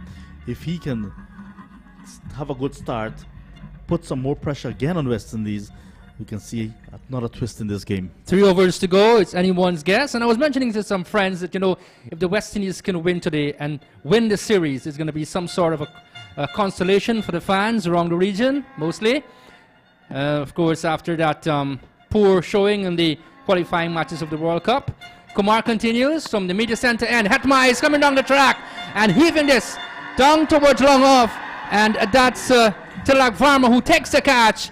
Hetmai goes back to the pavilion. Disappointingly though, 9 from 7. Good catching there from the Indians. 123 for 5. Important strike here by Kumar. A very good catch from Verma. He as well covering a lot of distance, running wrong to his left, but it was a ball that was just outside the off stump. Hetmaier trying to hit it on length more than anything else, backing himself, but he got height and not distance. And there's Verma pouching it. Did not look comfortable at all. Actually hanging on by little fingers. But in the end, it is a blow from Kumar. First ball of the match that he has bowled. The big wicket of Shimon Hetmaier did not get into double figures yet again, but he was going for quick runs and really trying to get his team to a good total. 123 for 5, however, India, like I said, picking up wickets, trying to get West Indies not to go too far away. So we look at the scorecard. Brandon King, he was caught in bowl by Yadav for 42 from 42 balls. Mears caught Arshdeep Singh bowl Akshar Patel for 25 from 20. Johnson Charles, he was LBW of the bowling of Kuldeep Yadav for 12 from 14. Nicholas Puran, he was stumped by Samson of Yadav for 20. Rovman Powell not out there, he's on 9. Hetmai moments ago, he was caught by Varma of Kumar for 9. In comes another Barbitian, that's from Mario Shepherd, and he will want to shepherd them towards the end. Here is Kumar, he speeds in, bowls to Shepherd, he is coming forward, and might have taken the outer part of the bat as it went towards the right of the keeper, and can score 123 for 5. In the closing moments here, John, India having the upper hand. Definitely, and picking up wickets, you'll put the brakes on any batting side. And that is a good catch from Verma to get rid of Shimon Hetmaier. And now Shepherd did not face a ball in the last game. He was run out. Has an opportunity now to show his class. He's been working on his depth bowling and as well as late hitting. And has an opportunity here in front of his home crowd. Here is Kumar, bowls to Shepherd. He is playing it straight to point. That's Chahal, and you can look at the Indians and you sense that, they have a spring in their step. They realize, look, that we have got the West Indies not covered, but in some sort of pressure. 124 for 5. Good bowling in the 18th over. Yeah, good stuff. Just trying to keep it very simple. Mukesh Kumar not trying to bowl too fast on a track that we're seeing a bit of too paced. So he's looking to really just keep it simple and allow the batters to make the mistakes.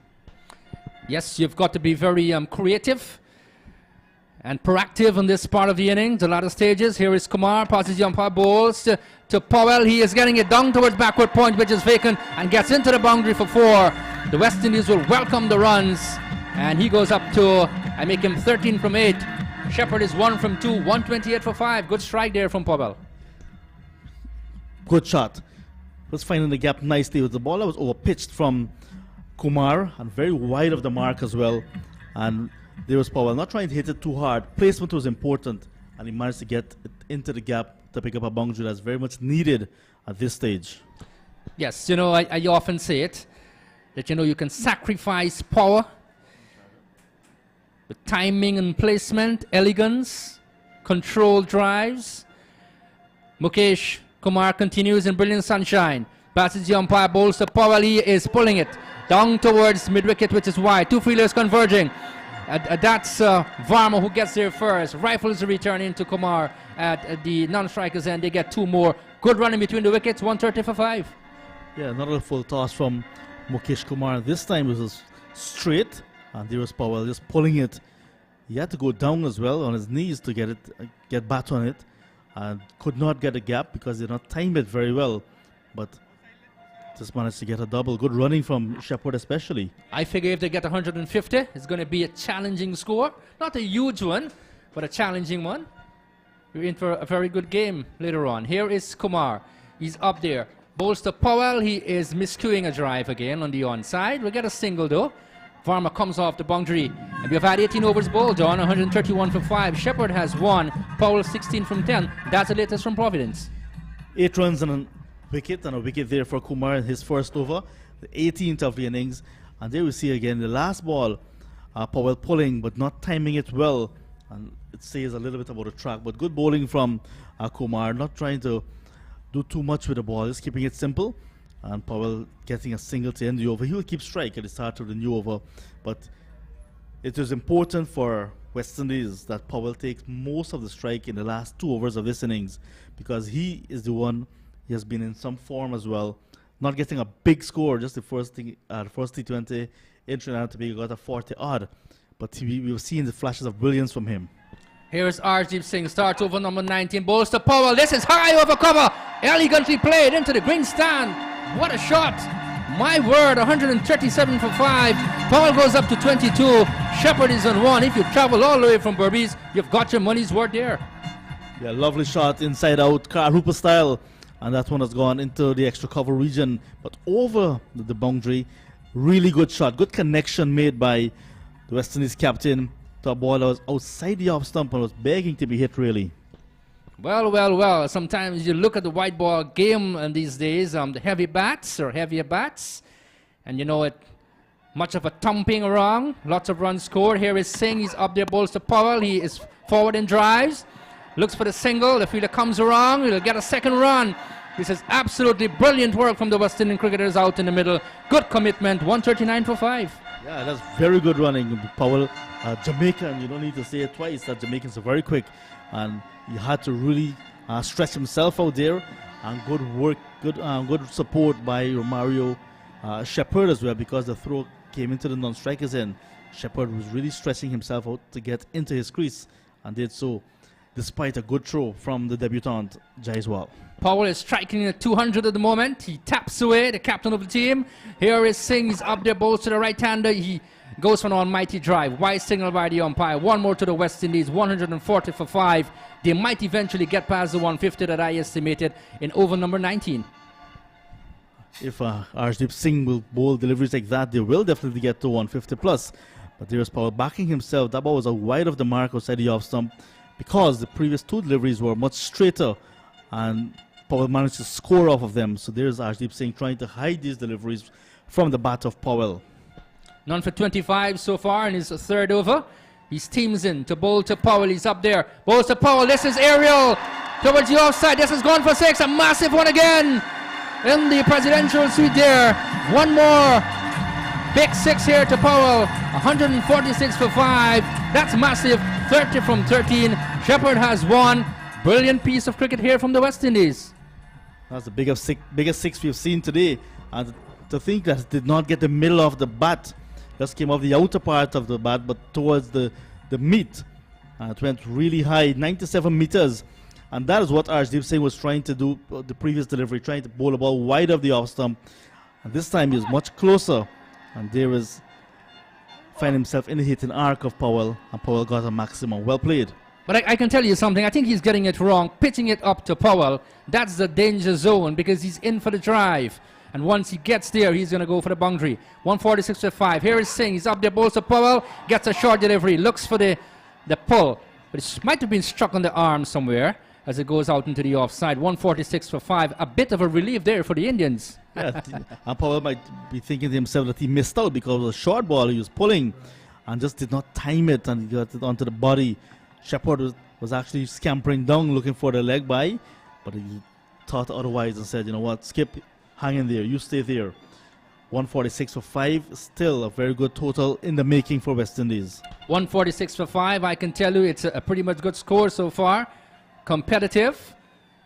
There's a short 3rd man in the offside. Cover, extra cover. Man sweeping, backward point. Here is Singh, he's up there, bowls to Powell. This is wide. And going further, wide signal by the umpire. 147 for 5. Arjdeep Singh might be feeling the pressure. Fine leg and a 3rd man in the circle. So it's going to be very important that Arjdeep Singh bowls that good line and length. Do not want to give the 3rd man and fine leg any work. But that was too wide of the mark on the off stump. And Anthony, some clouds are hovering overhead. Well, I tell you something, John. I saw them before you, but I didn't mention it. I didn't want to make mention of it. 147 for 5. And that's why I know that we can never have a drought in Guyana, because it was very much dry season before cricket come to Guyana. And as soon as we have cricket in Guyana, we're seeing a little bit of rain. Well, well, well, I hope they stay away and come back another day. 147 for 5. But your eyesights are pretty good. I was judging you the wrong way. 147 for 5. Shepherd 1. Powell 30 from 14. We've lost the sunshine, as John said. We haven't lost play, though. Here is Singh. He's up there. Balls to Powell. He's flicking it on the onside. Straight to the fielder. That's Yadav, who comes off the boundary. Surya Kumar Yadav. One more to the total. 149 for 5. This is exciting stuff out in the middle. Yeah, cool conditions now. And single, because Arshdeep Singh now got the ball much straighter to the West Indian captain, and he managed to get a single in the onside. But Singh really trying not to bowl in that hitting arc of these West Indian batters who were much prepared to go for big shots towards the end of their innings. None for 33 in his third over. Here is Singh. He steams in cool conditions. Bowls to Powell. That's the Shepherd. And he loses his shape as he was looking for the almighty heave on the offside. Over completed, 19 gone. The West Indies winning the toss and batting 148 for 5. Shepherd is 1 from 3. Powell is 31 from 15. That's the latest here from Providence. Yeah, not a good over for the West Indies. Arshdeep Singh there not getting it right. I was punished by Ravman Powell. And the last ball, you can see Shepherd looking to maximize as well, but he missed out, losing his shape, trying to perhaps hit over long on, and missed a very good opportunity for a boundary. But West Indies now with 1 over to go, getting closer to 150, but we'll have to look a little bit skywards because this rain looks like as if it's going to come in, Anthony. Well, well, well, as you said, I'm just hoping that, it's going to go away, come back another day. Just don't disrupt the cricket here, because we had a tremendous game on Sunday when the West Indies sneaked home by 2 wickets. The first T20 they won by 4 runs, and this is a third match. We just hope that we'll have a completed game. 148 for 5. At this point in time, John, we'd like to spare a thought for our good friend, Indrajit Prasad, who is feeling much better, our fellow commentator. So we just hope that we're going to see you back in the commentary box in the near future. 148 for 5. Yes, get well soon, Surjit. We all miss you here at Providence. Cool conditions, as John said. Mukesh Kumar will start the final over from the media center end. Are we going to see some fireworks? He's up there. Bowls to Powell. That is pitched up in the block hole. And the West Indian captain couldn't do much just to stab it out. 148 for 5. Brilliant bowling. Hardik Pandya had an over up his sleeve as well. 3 overs, none for 18. Did not bring himself into the attack for this, the final over. But giving Mukesh Kumar, who bowled the previous over from this end and got a wicket with the very first ball. So he's giving the man who's a bit warm, or a bit hot, you may say. And it's going to be important for Kumar that he give his captain a very good reason for giving him this very important over. But Powell pumped up, but that was a very good start to the over. The perfect Yorker. Yes, he has to look out for these deliveries because the bowlers will tend to bowl in the block hole area. Here is Kumar. He's up there, bowls to Powell. He's looking for the drive. Almighty outside the off stump, misses. The keeper not taking cleanly, that's Samson. And that's Arshdeep who will clean up towards the onside. One more, 149 for 5. They're slowly crawling up to 150 and over number 20. Sanju Samson, the wicketkeeper, did well to get glove on that one because it came off the under edge of the bat and was traveling. Managed to get his right hand to ball. Could not prevent the single, but it's a good save, you would say. Talking about the weather and the change of weather, my father used to tell me, whenever there's cricket in Guyana at border, you would have rain, son. I wouldn't want to see that here at the stadium. Here is Mukesh Kumar, continues to bowl to Shepherd. This is wide outside the off stump. Smart bowling there from the bowler. That's elegantly done. 149 for 5, John. Yeah, Shepherd there backing away too far. And I think the bowler was seeing him moving way down the leg stump and just pushed it marginally wide of the mark, the off stump. And umpire Nigel Duguid says it's illegal, it's a dot ball. Yeah, so what he did, he backed away too much, and the bowler saw the opportunity there, put it there. Your job here at this point in time, which is a critical moment, is to save runs for your team. And you've got the opportunity to do it. Well, go out and demonstrate that. He continues, 149 for 5. Here is Kumar, steams in, bowls to Powell. That's the Shepherd. He's flicking on the onside. One which is Yorker length again. This is a brilliant over here. from Mukesh Kumar, 150 for 5. Yeah, 4 deliveries so far and just 2 runs, 2 singles at that. But now Powell back on strike with 150 coming up for the West Indies now. So they've gone above what is the par score here in T20s in the first innings, which is 149. And they wanted 150 at the start of their innings for sure. So the last 2 deliveries of this over will be very much crucial to see how far over 150 they will get. Well, with 2 to go, 2 legal deliveries, 150 for 5. Shepherd is on 2 from 5. Powell is 32 from 17. Here is Kumar. His team is in bowl to the West Indian captain. He's pulling it high over mid-wicket. The fielder is settling under it, but he's going to watch it go over the boundary line for a massive 6. Welcome runs for the West Indies. Powell is 38 from 18. Shepherd is 2 from 5. 156 for 5. Scooped that nicely. The ball was on the line of his mid and leg stump. And there he was backing himself, backing his power.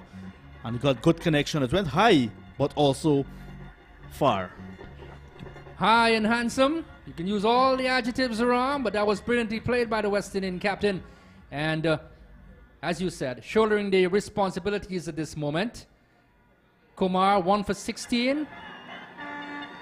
Look to bowl the final delivery of the West Indian innings. He's up there, bowls to Powell. Gets one outside the off stump, wide signal by the umpire. 157 for the loss of 5. That previous delivery that was much fuller to Powell dictated why he's bowling this wide of the off stump now.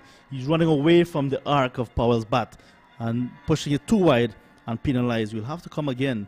157 now. Initially, I thought with the start West Indies had, they've been getting 165 plus. But now 157 on the board with 1 delivery to go. They will have to work with this. But India will back themselves to get this. So the current run rate of just over 7.92. That's the current rate that you're scoring. It's not huge by any means, but it's competitive, as I said. They can work with that. Once their fielding is good, bowling is spot on. As Mukesh Kumar continues, we want to deliver the final ball. He's up there, bowls to Powell. Powell is whipping the ball on the onside. Will he find the gap? The fielder comes around. That's Patel, the chance of second run. And the return is to the striker's end. And they complete 2. 161, I make it. 159 for the loss of 5. Powell is 40 not out from 19. Shepherd is 2 from 5. And the West Indies closing at that score, John. 159 for 5. Yeah, not a bad total for West Indies in the end. 159 for 5. Thanks mainly to Rovman Powell towards the end because West Indies lost some wickets. They stuttered a little bit in the middle after they had a good start with Brandon King and Mears. Charles stuck around for a little bit, but Nicholas Pooran did not capitalize on a good start. Hetmeyer went cheaply as well. So 159, very competitive. And at Providence, where it tends to be a bit low and slow, it can become very useful, especially it's the second match that they're playing here in 2 days, 3 days in fact. So it means now the pitch will be a bit on the slower side in the second innings. With Roston Chase coming into the West Indies side, it's another spin option, a slow bowler option for West Indies that can become very crucial. Good. So we go to the scorecard quickly. The West Indies winning the toss and batting here in the third match of this series. King, he made 42 from 42. Mears caught Arshdeep Singh bowl Axter Patel for 25 from 20. Johnson Charles, he was LBW of the bowling of Kuldeep Yadav for 12 from 14. Nicholas Pooran, Samson bowl Kuldeep Yadav for 20 from 12. Rovman Powell not out, 40 from 19. 1-4, 3 sixes. Hetmeyer caught by Verma off Kumar from 9. And Shepherd towards the end not out on 2 from 5. The West Indies 159 for 5. John, I guess you'd want to go through the bowling figures. Yeah, India bowling today. Hardik Pandya 3 overs, none for 18. Arshdeep Singh shared the new ball with him. 3 overs, none for 33. Akshar Patel 4 overs, 1 for 24. Yuzvendra Chahal 4 overs, none for 33. Kuldeep Yadav 4 overs, 3 for 28, a pick of the bowlers. And Mukesh Kumar 2 overs, 1 for 19. Good, so that's the position. We'll come back to you in a little while to continue our broadcast here. Until then, it's goodbye from Providence.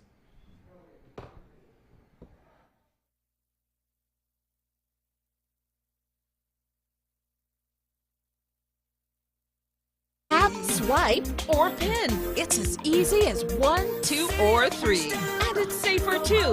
Why use cash when you've got a card? Upgrade to better with the new Easy Access MasterCard from COB.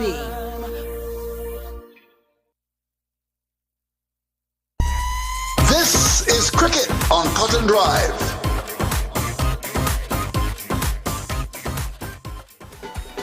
Cricket commentary comes to you with the kind compliments of the Sports Network. Located in Berbice, the Sports Network provides coverage for radio and television. So let our experienced broadcasters provide the coverage you need for your event. Give us a call today on 651-7661 or WhatsApp 518-986-9681 or email sportsnetwork@yahoo.com. The Sports Network. Coverage is what we do.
Good afternoon to you across the region, and welcome back to the Providence Stadium here on the east bank of Demerara in beautiful Guyana.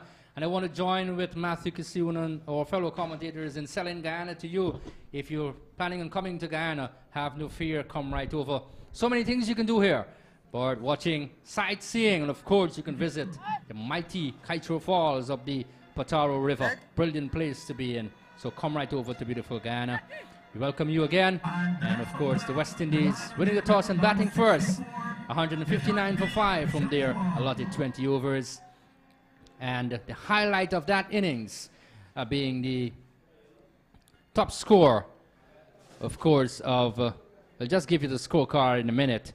But of course, the West Indies 159 from their 20 overs, Jermaine, which I think is a competitive score, if not a huge one. Yes, it is a competitive score. Good afternoon to our listeners. Good afternoon to you, Anthony. But I think somewhat we'd want to see that the West Indies maybe just fall short, some 10, 15 runs behind. But nevertheless, it's a good score. So Obed McCoy starts the bowling from the top end, or that's in fact the players' pavilion end, and bowls to Jaiswal, who is playing his first T20 international. He's making his debut. Flicks it down to mid-wicket where Hetmeyer fields, and the Indians are off the mark. They are 1 for no wicket. So Gill comes in to strike. He's right-handed, and we're set for some action here, Jermaine. Definitely, and I think that when we look at the way in which this track of players played well, I think the Indian batsmen would be a little more comfortable today in their stroke play. Jaiswal, and that's Shubman Gill. Gill settles. There's a solitary slip. Short third man, backward point, cover mid off. Man sweeping on the offside. This is Gill, opens the face. Long to third man, will get a boundary. So the first boundary for the Indians. As Gill gets a boundary, he's off the mark. And India looking for 160 to win. They have progressed to 5 for no wicket. This is another good bit of bowling there by McCoy. You're bowling with a fine leg and the third man inside the circle. I think he would have been better just bowling delivery a little bit straight, give some width, and Gill was able to capitalize on that delivery, just easing it past short third man, able to get 4 runs. But so it's a good start here for India. In rather cool conditions here at the Providence Stadium. Obed McCoy continues and bowls to Gill. He is flicking it straight to short fine leg. That's Akil Hussain, who rifles the return at the striker's end, misses, and will be cleaned up by that's Mears at cover, and they get one more. 6 for no wicket. Good rotation in the strike. Good rotation in the strike, and I think the West Indians could tell themselves that they're in for a contest here today. Normally we don't find batsmen looking to run those singles at short fine leg or so to speak, but I think the Indians, they're very positive and they're looking to score. Yes, you have to be positive. Jaiswal comes into, in fact, this is hit high in the air. The fielder, that's Joseph, settles under it from it on, takes a catch, and the West Indies have struck in the first over. The debutant, Jaiswal, goes back to the pavilion, caught by Joseph off the bowling of McCoy for 1. It's 6 for 1 in the first over. Good bowling there, my McCoy. Just pulling back the delivery a little bit, able to just get the ball to hold up a little bit in the surface and going through for that shot. It wasn't there. Spooning it up very high in the sky. Good catch there by Azari Joseph. I think the youngsters who are here looking at this game would really admire the way how he took that catch, got into the catching zone quite easy, keep his eyes on it, and took it very high. Lovely catch there by Azari Joseph. So it's 6 for 1, and the West Indies striking very early. And that brings to the crease not a talented Indian player. That's Surya Kumar Yadav. And time and again we look at these players in the IPL, which of course is the best league in the world. And they perform to the best of their ability. And how good is that league? Lots of players coming through. And of course India experiencing or just switching around, looking for some young talents.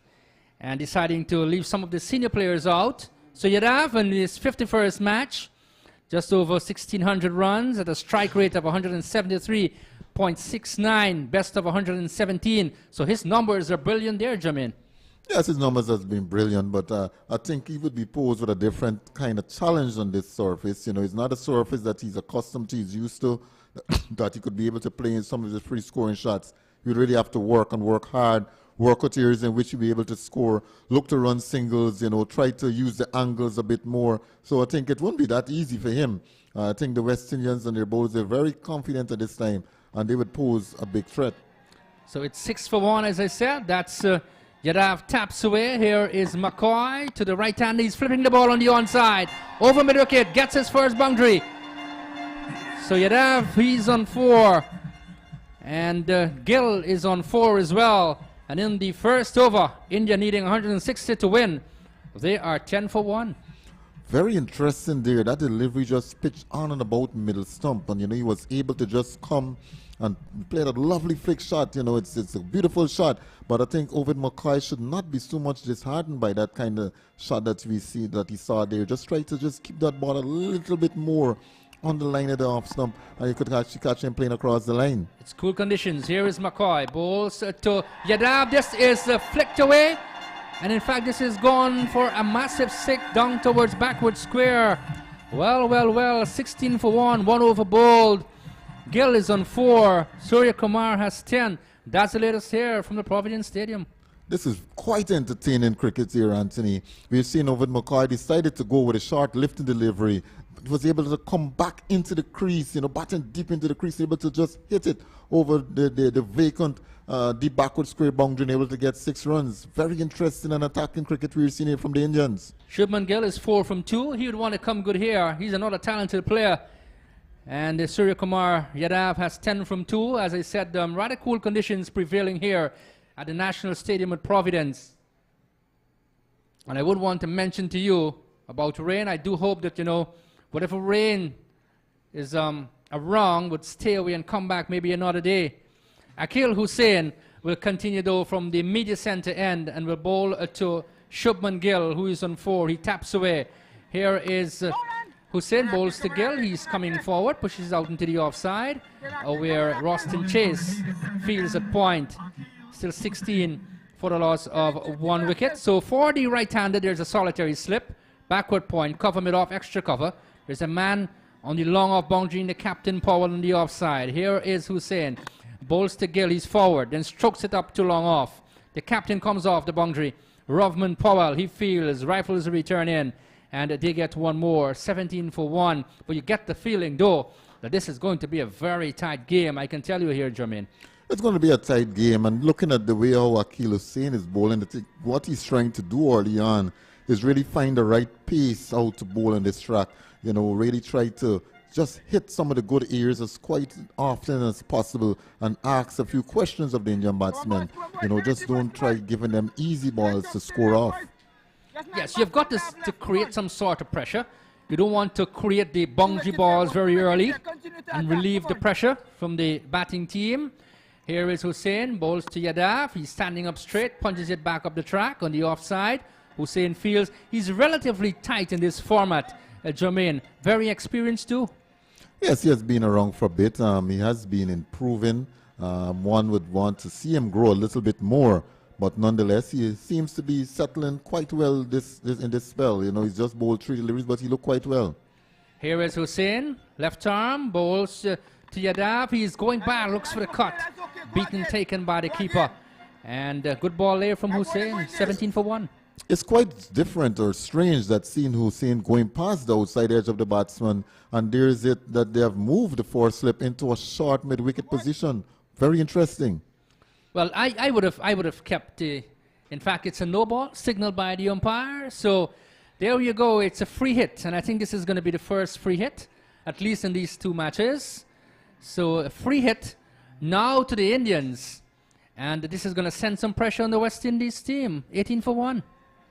Well, I think what they need to do is just, yes, it's a free hit. There had been an infringement, but just continue doing what you're doing. Continue working your same angles, and, just continue to do the simple things good.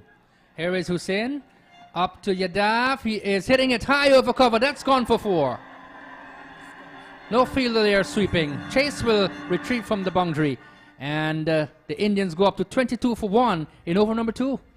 A good shot there. Hussain just guilty of bowling a bit too wide. Having the free hit probably was thrown off a bit by that. But nonetheless, I think the Indians there come out here to be very positive. They're going about this run chase in a very positive manner. And I think the West Indians would really have to hold their nerves and really just try to contain this kind of run flow. Yes, one of the things that you've got to be very positive, workmanlike. Here is Hussein, bowls to Yadav, he's flicking it down past the captain at mid-on. That's Powell who runs back straight to long on, and they get 2 more runs. Good rotation in the strike, 24 for 1, and the second over hasn't completed as yet. 16 is Surya Kumar Yadav, and Gill has 5. Yes, I think the Indians there after Flyers having lost that 1 wicket haven't really slowed them down. They're really taking attack to the West Indian bowlers. 24 for 1. Here is Hussein from the media center end. He's up there, bowls to Surya Kumar Yadav, and he's forward driving uppishly to the right of the mid-off fielder. That's Mears.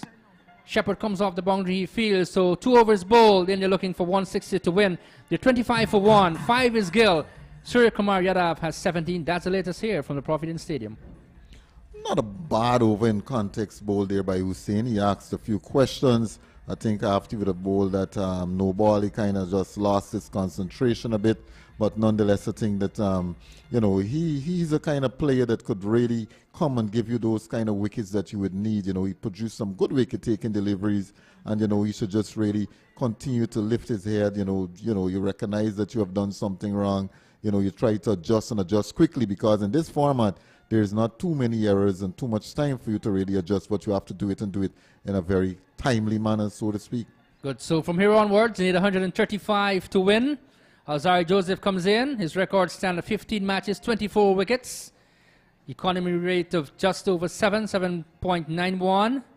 So he will continue from the Players Pavilion end. We have lost the sunshine completely. Joseph will steam in to bowl to Yadav. He taps away. Here is Yadav driving. Might have been struck on the pad or inside edge maybe as he was looking for the drive. 25 for 1. Good delivery there by Joseph. Just on about it off stump. Yadav looking to drive on the up there. The ball wasn't there for that kind of shot. And I think he would have to learn very quickly, that there are certain shots very early on in your innings, you won't be able to play it that successful at the Providence National Stadium. You have to get yourself in, as I said early on, and then you're able to expand on those kind of strokes. Gill is 5 from 4. Surya Kumar Yadav is 17 from 8. Here is Joseph steams in. Both to the right hand. He opens the face. Down to backward point.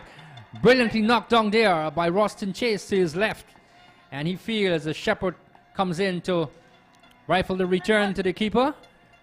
So 1 more to the total. 26 for 1. Alzari continuing from the Players Pavilion end, Jermaine? Yes, I think they probably Ovid Maguire, wasn't feeling that comfortable bowling from that end, even though he got the 1 wicket. Let's wait and see if they would do a switch wrong. Probably if he would come from the end that Akil Hussein has been bowling, or they would continue with Akil Hussein. Nevertheless, I think Alzari Joseph, he came on in the last game and he did some good service from that end. Here is Alzari Joseph. He steams in to bowl to Gill. Gill is letting it go, which is a wide-ish delivery, and decided not to play. 26 for 1 in over number 3. 5 is Gill from 5. Surya Kumar Yadav has 18 from 9. The target is 160, and if India do bat well, they should get to it. The West Indies, come out and apply some pressure. Their ground fielding will have to be good. Their catching, brilliant as well. All round, they'll have to play good cricket to go 3 up or win the series today. Here is Joseph. He's up there, bowls to Gill. He's flicking it straight to mid-wicket. That's Charles, who's in the way, knocks it down, prevents him from scoring. 26 for 1. Good action out in the middle. Good action out in the middle, and it's at this time, you could see that the Indians, they're eager to get on. The West Indians are eager to contain and to get wickets, and this is what is going to make this game come down to a very good contest, as it's the stage is already set for that. Of course, after this game, the teams will go out to Florida to complete the series.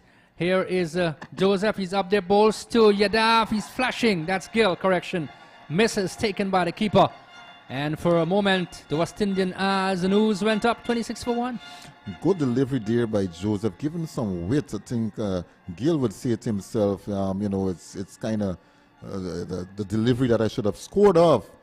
Taking into account that the third man's inside the circle, I think Joseph it would have to be quite careful of that length that he's bowling sometimes. You know, he'd have to come a bit straighter, just on about line of the off stump, and don't give him too much weight.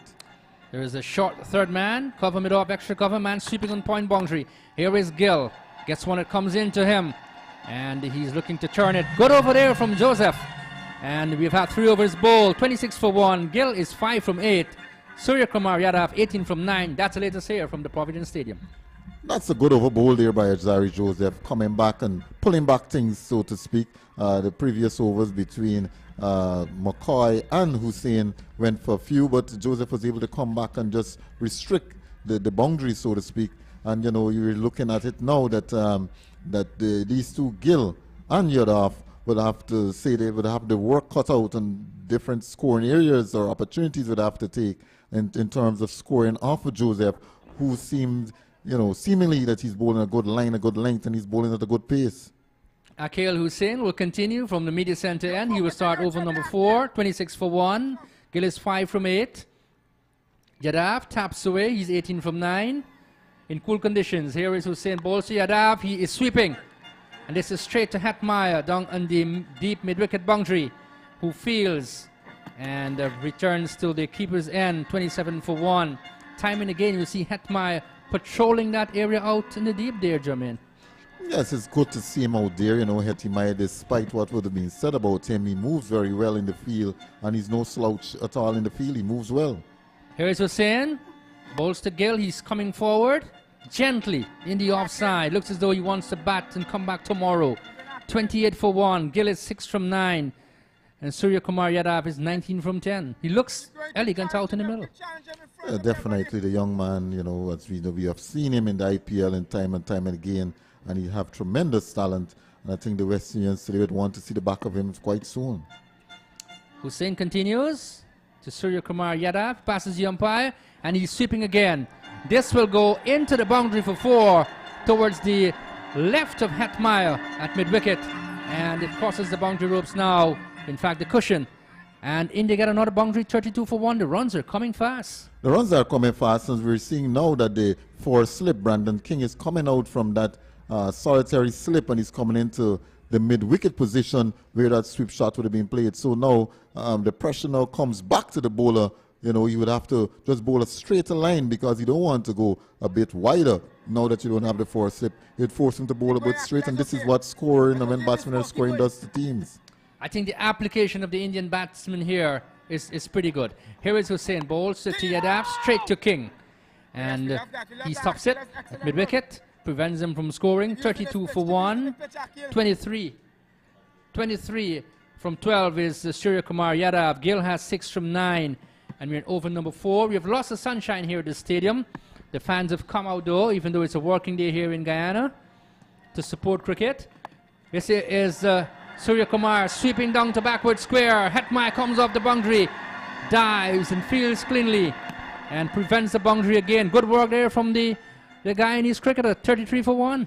Yes, good work there from Hetmeyer. As I said before, you know, he moves well in the field. You know, he's always nimble on his feet, even running between the wickets. So it's good to see him throwing himself around and restricting the Indians just to 1 run. 33 for 1. Here is Hussein. Bowls to Yadav. In fact, that's Gill. He taps it out into the offside. Over completed. We've had 4 overs bowled. 33 for 1. Gill has 6 from 10. Surya Kumar 24 from 13. That's the latest score here from the Providence Stadium.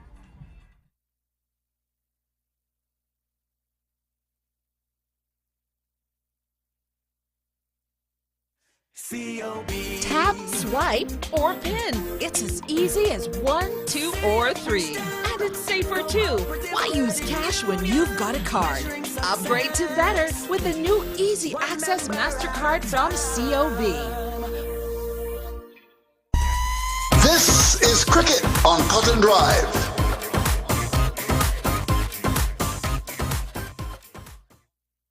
Back to Providence. And the action continues as Alzari Joseph continues and bowls to Yadav. He is hitting it toppishly down to backward point. Hetmeyer again in the action and fields cleanly. My word, he is doing tons of work out in the middle. And he fields cleanly. 25 from 14. Surya Kumar has gone up to. Gill has 6 from 10. Good fielding there. Good feeling again there by Hetmeyer. And this one was a little bit difficult than the previous feeling that he would have done.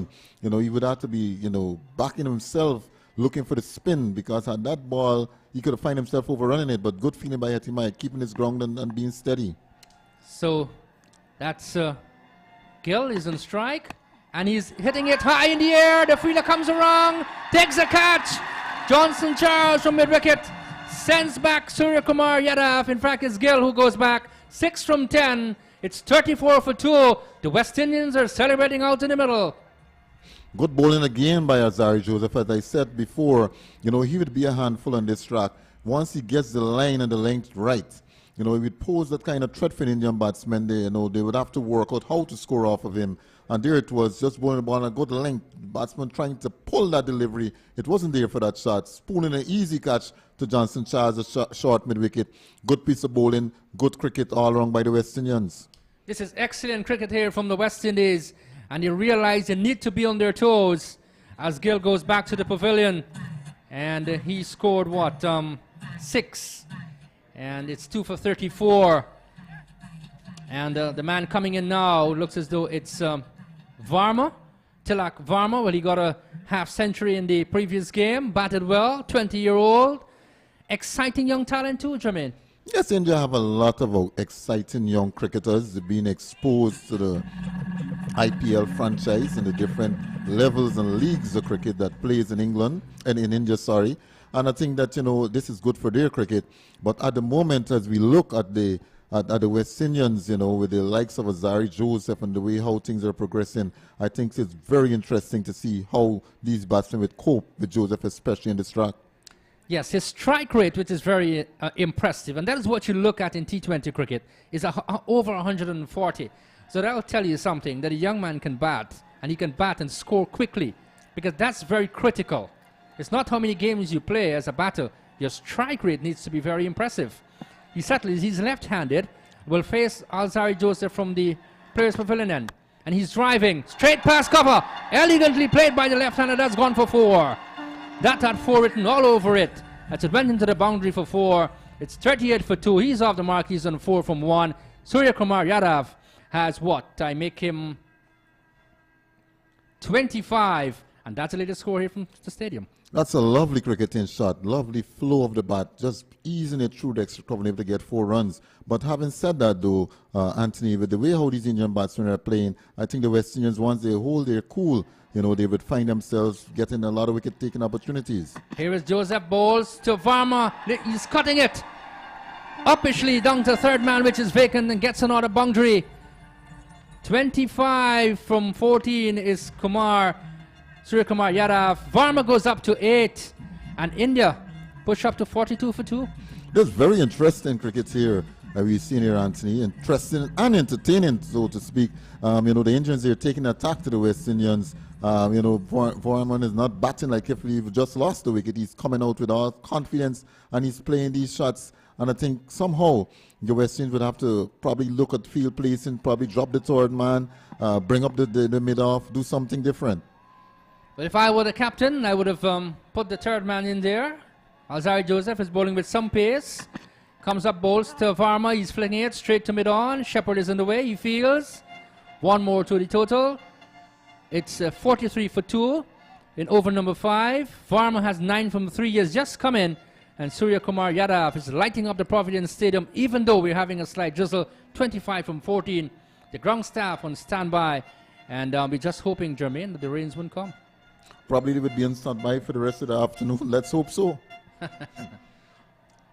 Well, some would say, you know, boys, today you're working. The rains are coming down. You're actually working harder. The target being 160, the magical figure. In over number 5, here is Alzari Joseph. He steams in, bowls to Yadav. He is getting a short delivery. Might have been struck in the body as it goes out into the onside. 5 overs completed, 43 for 2. Varma has 9 from 3. Surya Kumar Yadav, 25 from 15. That's the latest score here from the Providence Stadium. Cricket commentary comes to you with the kind compliments of the Sports Network. Located in Berbice, the Sports Network provides coverage for radio and television. So let our experienced broadcasters provide the coverage you need for your event. Give us a call today on 651-7661 or WhatsApp 518-986-9681 or email sportsnetwork@yahoo.com. The Sports Network. Coverage is what we do.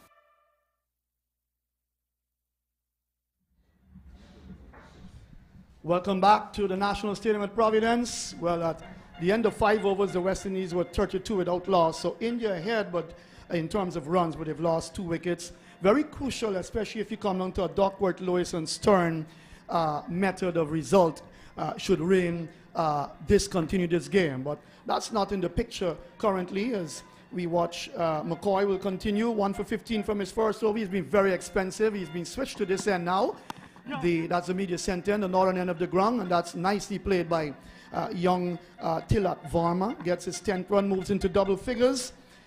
10 from 4, 44 for the loss of 2. I want to say hello to a good friend in St. Lucia, Helen Clausel. She's listening to the commentary and she says she's enjoying it. Guyanese, of course, living there for a number of years. She seems to love St. Lucia more than Guyana. But I will always love my country more than anywhere else, Jeremy Neblett. But good effort by the Indian batters. They know that they've got to win this game in order to fight their way back into this series, going to the Broward Stadium in Florida to play 2 back-to-back matches on Saturday and Sunday. Surya Kumar comes into strike on 25. Here is McCoy. Bowles, he's hitting that in the air, over backward square. Where's that gone? 1 bounce, 4 runs, over the boards. And another boundary to this young man, Surya Kumar. He hits the ball very hard, a clean hit of the ball. You've got to be careful with this gentleman, Jermaine Neblett, because he hits the ball very hard and very clean. He's gone up to 29 now, and the Indian total has gone up to 48 for the loss of 2. Yes, he's very assertive in the way how he sets himself, especially to play those attacking shots. But from a West Indian standpoint, you'd really have to understand or wonder what could be the line of attack to bowl to these young batsmen. We're seeing that McCoy trying to bowl the short lifting delivery, and that's not something that would be useful. The Indians know the target. They know what they've got to work with. That's lifted over mid-off, and that's come away to the left of our commentary booth. Down in the long off area, and that's a lovely shot. Nicely picked up by Surya Kumar. The India 50 coming up in the 6th over. 54 for the loss of 2. That's brilliant to watch from this gentleman. Yes, brilliant to watch. And I think what they're doing here, they're putting a lot of pressure on McCoy, who is probably not having the best of day in his lengths. Probably he's not, it seems to be that when you look at his run, he's not moving with so much rhythm. So probably he's having a little half day or something, and they have recognized that, and they're punks him as a cat. India want to get on with it. They know they need a victory here. That's wide of the off stump. That's slashed away down towards backward point. There's a field out there on the boundary. That's Johnson Charles, and he gets a single. But I admire Tilak Varma, the young 20-year-old. I think he's very compact, very solid, plays with soft hands, good wristy player. And in his 3rd T20 international for India, he's done well so far. 39 in Trinidad, then 51 2 days ago here, and now he's looking to play well. But on the other hand, Jermaine Neblett, I'm going to tell you a little about Alzari Joseph, why I really admire this fast bowler for the West Indies. Here was a ball that he's pulling away down through mid-wicket. Nice shot, leaned into the stroke. On the offside, he leaned over his off stump, and he played that beautifully through mid-wicket for 4. What a shot from young Varma. What a shot from young Varma. The ball was just slightly short again, and he was able to punction that as quick as a cat and able to get it through the wide mid-wicket boundary and able to get 4 runs. I think a lot of pressure now is being built on young McCoy with the way and how these batsmen are going after him. Yeah, so McCoy has got to check himself carefully here. The 26-year-old, he's been around since 2019, playing T20 internationals for the West Indies in his 30th game. That's steered away through the vacant gully area down to white third man, where Hetmeyer comes around his right to field. And 1 more to the total, 40 wickets under his belt in T20 internationals. His economy rate 8.24 before this game. And you look at Obed McCoy as he overcomes to an end 60 for the loss of 2, the end of 6. You want to believe, Jermaine Neblett, that he's got a lot of work to do in terms of his fitness ability and capacity level in terms of building his cricket and becoming stronger as a player. Well, it's always hard work once you're at the international level. You have to keep improving, and then you maintain a certain level of performance, because once you maintain that level of performance, there's an expectation for you to upkeep that standard. And I think, when you look at the way in which our players have gone over the years, there's a lot of questions to be asked. But nonetheless, this West Indian team, they're 2-0 up. And I think that, this should give them enough confidence to just remember the little things that they would have done, that made them won the 2 games previously. Even though the runs are scoring and so forth, the little things that you would do right could be able to force errors and make the batsman make mistakes, and you come back right into the game. And Roston Chase will have a first bowl. Can he be the trump card for the West Indies in the bowling department to stem the flow of these runs by India here? 60 for the loss of 2. Roston Chase, the 31-year-old from Barbados, is in his 9th match, started in 2021 at this level for the West Indies. He bowls his first ball that is played defensively into the onside by Varman. There is no run. So he's picked up 6 wickets so far. His economy rate 6.98. He's a good experienced player as well. 49 test matches. He's got 85 test wickets, and he's played 42 ODIs with 27 wickets on his belt. Good economy rate in the ODI lineup. Setup 4.87 is economy rate. Not a bad player at all, but still has to prove himself in the T20 version. Yes, definitely. And this is where you'd want him. This is the format that he's playing. So he's bowling right hand round the wicket. Off spin comes up, bowls to Varma. Varma's defending into the offside for Chase to come around to his right to field, and there is no run. I love Alzari Joseph for so many reasons. A 26-year-old. He's had to shoulder the responsibility of fast bowling for the West Indies for a while now. And the West Indies not producing the out-and-out tear-away fast bowlers that can go on maybe to play for years with the West Indies. That's played away. Nice wristy shot down towards long on for 1. Where that young man I'm talking about, Joseph, feels he gets a single. Varma moves on to 16. Surya Kumar, they call him Sky, comes back into strike. 36 from 18 at 61 for the loss of 2. Good through strike rotation so far. And we have seen that Ralston Chase has really come and just put a stem on the scoring, so to speak. He's bowling, the good pace, not bowling too quick, not bowling too slow, but making the batsman work for the pace. He bowls over the wicket to Yadav, who is driving down through mid-wicket for a single. Johnson Charles is out there. Joseph, in his 15th match, 25 wickets. He just picked up a wicket, of course. His economy rate 7.9. But look at this young man, how complete he is. In ODI, 63 matches, 104 wickets, Jermaine Neblet for Alzari Joseph, and in 30 test matches, 85 test wickets. What a player. You need him around, and you don't need someone like Alzari Joseph to get injured at all too regular. He needs to stay there and be one of the key, if not the key, fast bowler to help take West Indies cricket into the future. Well, this is one of the things that you always say. This is where man management comes in, and I think that this is where the player and management would have to, work out his workload, work out, when he would be rested and how to maneuver him in order to preserve what you have mentioned. And this is something that I believe that could be seen very much in the near future. Yeah, you being a fast bowler yourself know what it's all about. Here is Chase comes up, he's in bowls, that's off the inner portion of the bat. Little kind of a flick shot there.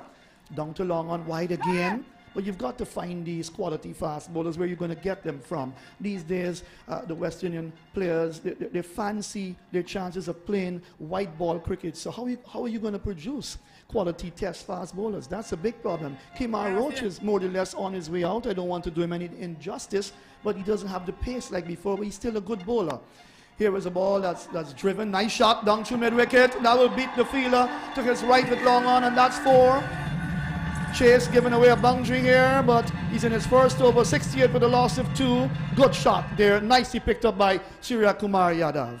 Nicely picked up there by Yadav, and when you recognize the way and how these Indian batsmen are going around this runs chase, especially in terms of batsmanship, you're seeing them waiting and picking the deliveries, the right deliveries when to score on and looking to work the singles. This is very good batting by the Indians. Yeah, it's a good shot, and the placement was excellent by Yadav. Here he is, forward, walking into the shot, plays it down to long on with soft hands, gets another run.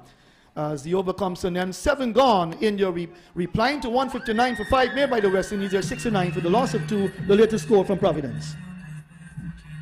So far, we have seen some very good and entertaining cricket here by the Indian batsmen. You know, they are not giving the West Indians any chance. You know, we are seeing 2 wickets went to begging, but nevertheless, they have maintained their scoring rate. And this, in some way, is putting some kind of pressure back on the West Indians. And I think even at this stage, the West Indies would have to say to themselves, they must find a way in which to stem this run flow. And the only way you could do it at this stage is by getting wickets. So with the introduction of Romario Shepherd, let's see if he would be the difference. And the West Indies were 50 without loss after 7 overs. So India way ahead in terms of runs, but they lost those 2 wickets. I don't think that will bother them too much. They've got a lot of batting to come. They've got the captain Pandya to come. Then there's Samson, who hasn't quite done that well on this tour as yet, but he's a big clean hit of the ball, loves to hit 6s and 4s. Sanju Samson. Then there's Patel and Yadav. So they've got batting to come as Shepherd comes into the attack and bowls. That's a cutaway on the edge. That will go for 4. Nicely played, deliberate shot by Yadav, and he just had to push the bat, got it off the under edge, and it went down to third man for a boundary. Yes, good shot there, Machu. And I think this was what I was saying quite early on with the West Indian fast bowlers, you know, with a fine leg and the third man inside the circle, they would have to be watching their lengths. You know, if you're bowling that kind of length with a fine leg and the third man inside the circle, you're giving easy runs to the opposition.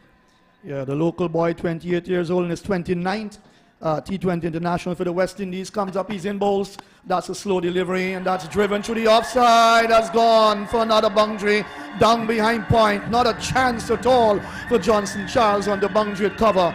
And so his 50 comes up. Surya Kumar Yadav, they call him Sky, and he's brought up a half century, 23 balls, a brilliant knock from this 32-year-old, and really has put India in a good position here to win this third match. 23 balls he has faced, and what a knock from this young man. Lovely shot there. Shepherd just trying the slow delivery, and Yadav was just able to just reach for that delivery and hit it through backward point and get 4 runs. The heat is on, Machu. We were speaking early on about rain. Well, no, it's runs. The heat is on. 7 4s and 2 6s to this gentleman, Yadav. A fine knock by him. And rain is not going to interfere with this game at all. There was a ball that kept a bit low outside the off stump. And he gets it off the inner portion of the bat, jams it into his pads. It bounces away into the offside, and there is no run. And you're talking about clean 6 hitting. Rohit Sharma, 182 6s in T20 internationals. What a player. And even though he's not here, really one of the top players in this format. 182 6s in T20 internationals, Rohit Sharma. Well, maybe Shepherd has to thank the heavens that he's not here. Shepherd comes up, he's in bowls to Yadav. That's a good delivery on the line of the off stump, equal to the task, defense, plays it back to the bowler, no chance of a run. Yeah, that's the line and length you need to be bowling on this track. You know, you need to bowl in wicket to wicket, you need to bowl in straight, you know, not giving the batsman anything to work with. Once you give the batsman room or plays in which they could use the arms, you'd find yourself going for a few. But there's a Shepherd just pulling it back a bit. Bowled 2 good comeback deliveries, and it's good to see. 26 wickets on this belt in this format. Here is a ball on the leg stump that's turned away nicely through the mid-wicket area. 2 fielders attempting to converge on it. Hetmeyer gets there first, and 1 more to the total. His averages, his economy is 10.41. I believe that Shepherd would want to drop that a bit. If he can get it on the 9, that wouldn't be bad. He's proven to be a bit expensive in white ball cricket in times gone by. But you just get the impression, German, when you look at how he's played the first 2 T20 internationals here in the Caribbean and now playing this one, he's improved quite a bit with his bowling. He's bowling around the wicket now to Varma, and Varma whips it away. Nice shot down through mid-wicket for 1. Off the boundary comes Mears, Kyle Mears. 1 more to the total. He moves on to 18 from 11 deliveries. It's 79 for the loss of 2. Well, if you're able to pick up wickets and pick up important wickets, I think that would be value to the captain. And, you know, probably, you know, as much you would want to see that strike rate come down a bit more. But once you're getting yourself into the wicketing column, I think that would do yourself some kind of justice. But having said that, I think Shepherd has improved. You know, he has been a little bit more consistent in his line and his lengths. And, you know, he seemed a bit more subtle, so to speak. and one would hope from a West Indian standpoint that he continues to improve, where he could be able to not just set himself, but able to bowl and to bring West Indian cricket to the place of which we could say that we now have competitive players and competitive bowlers that could challenge the rest around the world. So India need 81 from the last 12 overs, 72 balls. So they're going pretty good. And they brought that run rate down. That's cut away nicely down to point on the boundary for 1 by Varma as the 9th over starts. 80 for the loss of 2. The target is 160. Chases in his 2nd over. None for 10 from 1.1. Surya Kumar Yadav, 51 so far. From 26 deliveries, Varma 19 from 12, so they've built a nice partnership here, these two. They're working away nicely. It was 6 for 1 when Jaiswal went, the debutant at this level, and then Gill, very talented cricketer, went for 6. He hasn't had the best of series in the Caribbean. That's turned away backward of square for Akil Hussain to move around his left to field. One more to the right-hander as the left-hander comes in to strike. 81 for the loss of 2. He went for 6. Jaiswal went for 1. It was 6 for 1 and 34 for 2. So a nice partnership building here.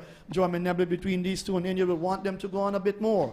Here is Chase. Comes up. He's in bowls on the back foot. He turns it away down to forward square. Chase himself chases for the ball, and he picks up one more to the total. It's gone up to 82 now for the loss of 2. But certainly India would want to bounce back in this series. They've only lost 2 to the West Indies in bilateral series of T20 internationals, and they would want to win this and go with some confidence to the Broward Stadium in Florida. Back-to-back matches on Saturday and Sunday. Here is Chase. Comes up. He's in bowls to Yadav. He turns it nicely through forward square again with soft hands. He knows that the run will always be easily taken because their fielders there on the boundary area, patrolling the boundary areas. The cover, long off, there's long on, mid-wicket on the boundary as well. So the fielders are out there. You've got the 4 men who generally remain in the 30-yard circle with the 5 fielders out. Here is Chase, comes up, he's in bowls to Varma. Varma whips it away, down through forward square. He'll get a run here. Shepherd comes in to do duties, 84 for the loss of 2 now.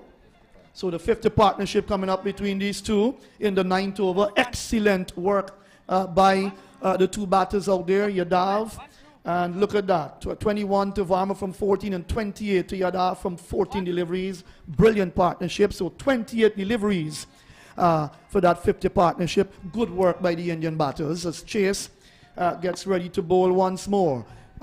Bowling over the wicket, comes up, he's in bowls to Yadav. Yadav turns it away into the onside. Doesn't get a run. Chase skips around to his right to field. He overcomes to Nen. 84 for the loss of 2 at the end of 9. That's the latest score from Providence.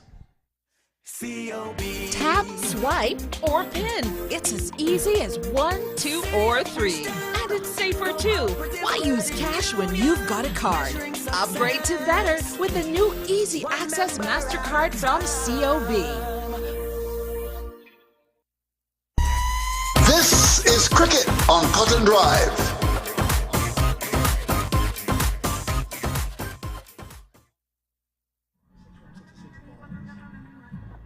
So 76 runs needed to win from 66 balls at 6.91 runs per over, Jermaine Neblett. And with Shepherd about to start his 2nd over, certainly a good match on. And the Duckworth, Lewis, and Stern method is saying that they should be at 64. The par score would be 64. Shepherd bowls, that's slanted into the off stump of Varma, and he drives down to, that's Alzari Joseph at extra cover, and there is no run. Do you like this Duckworth, Lewis, and Stern method of coming up with victories when games have to be interrupted? I don't think any cricketer really likes it, but this is what we have to work with. In my opinion, I don't really think that they would ever have to come and play in this match in particular. Shepherd comes up, Varma works it away nicely, playing with soft hands again, down towards long on where Brandon King fields. One more to Varma. He moves to 22 from 16. Very impressive cricketer at age 20. And as you said earlier, Jermaine Neblett, the Indians have produced a lot of players they build capacity with their cricket. Their structure is very good. They spend a lot of money. It's really incomparable to what maybe West Indies are doing. You cannot bank on raw talent alone, as Sir Curtly Ambrose had echoed some time back. Here was a ball, he flicks it away. That's the scoop shot. Scooped it from outside the off stump, came across his stumps, and he picks up a 6. That's Surya Kumar Yadav for you. He's good in these situations. 91 for the loss of 3. Jermaine Nebbit, good improvised shot. Good improvisation, you know. One could not have seen that coming.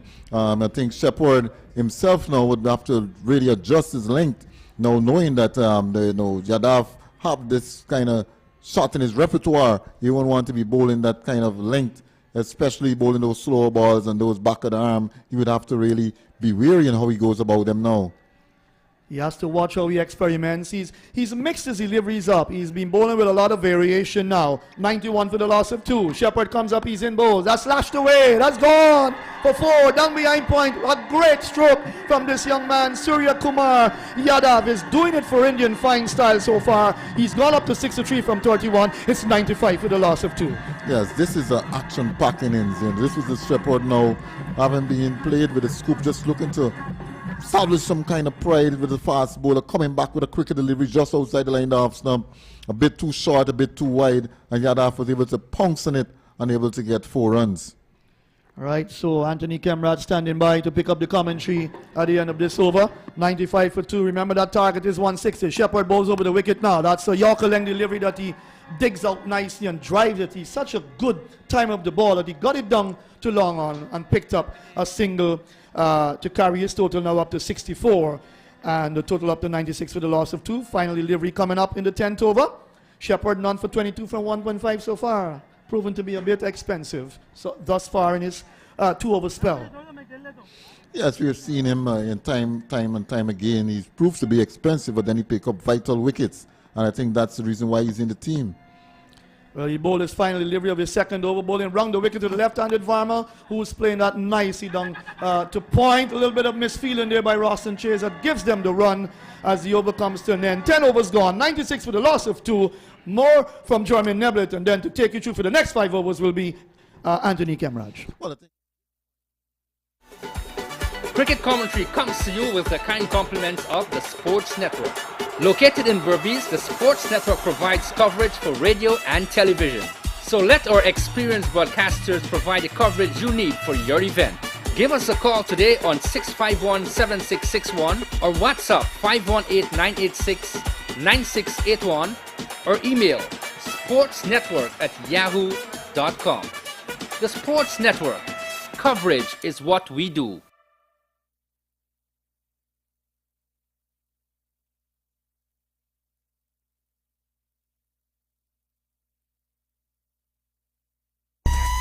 This is Cricket on Cotton Drive.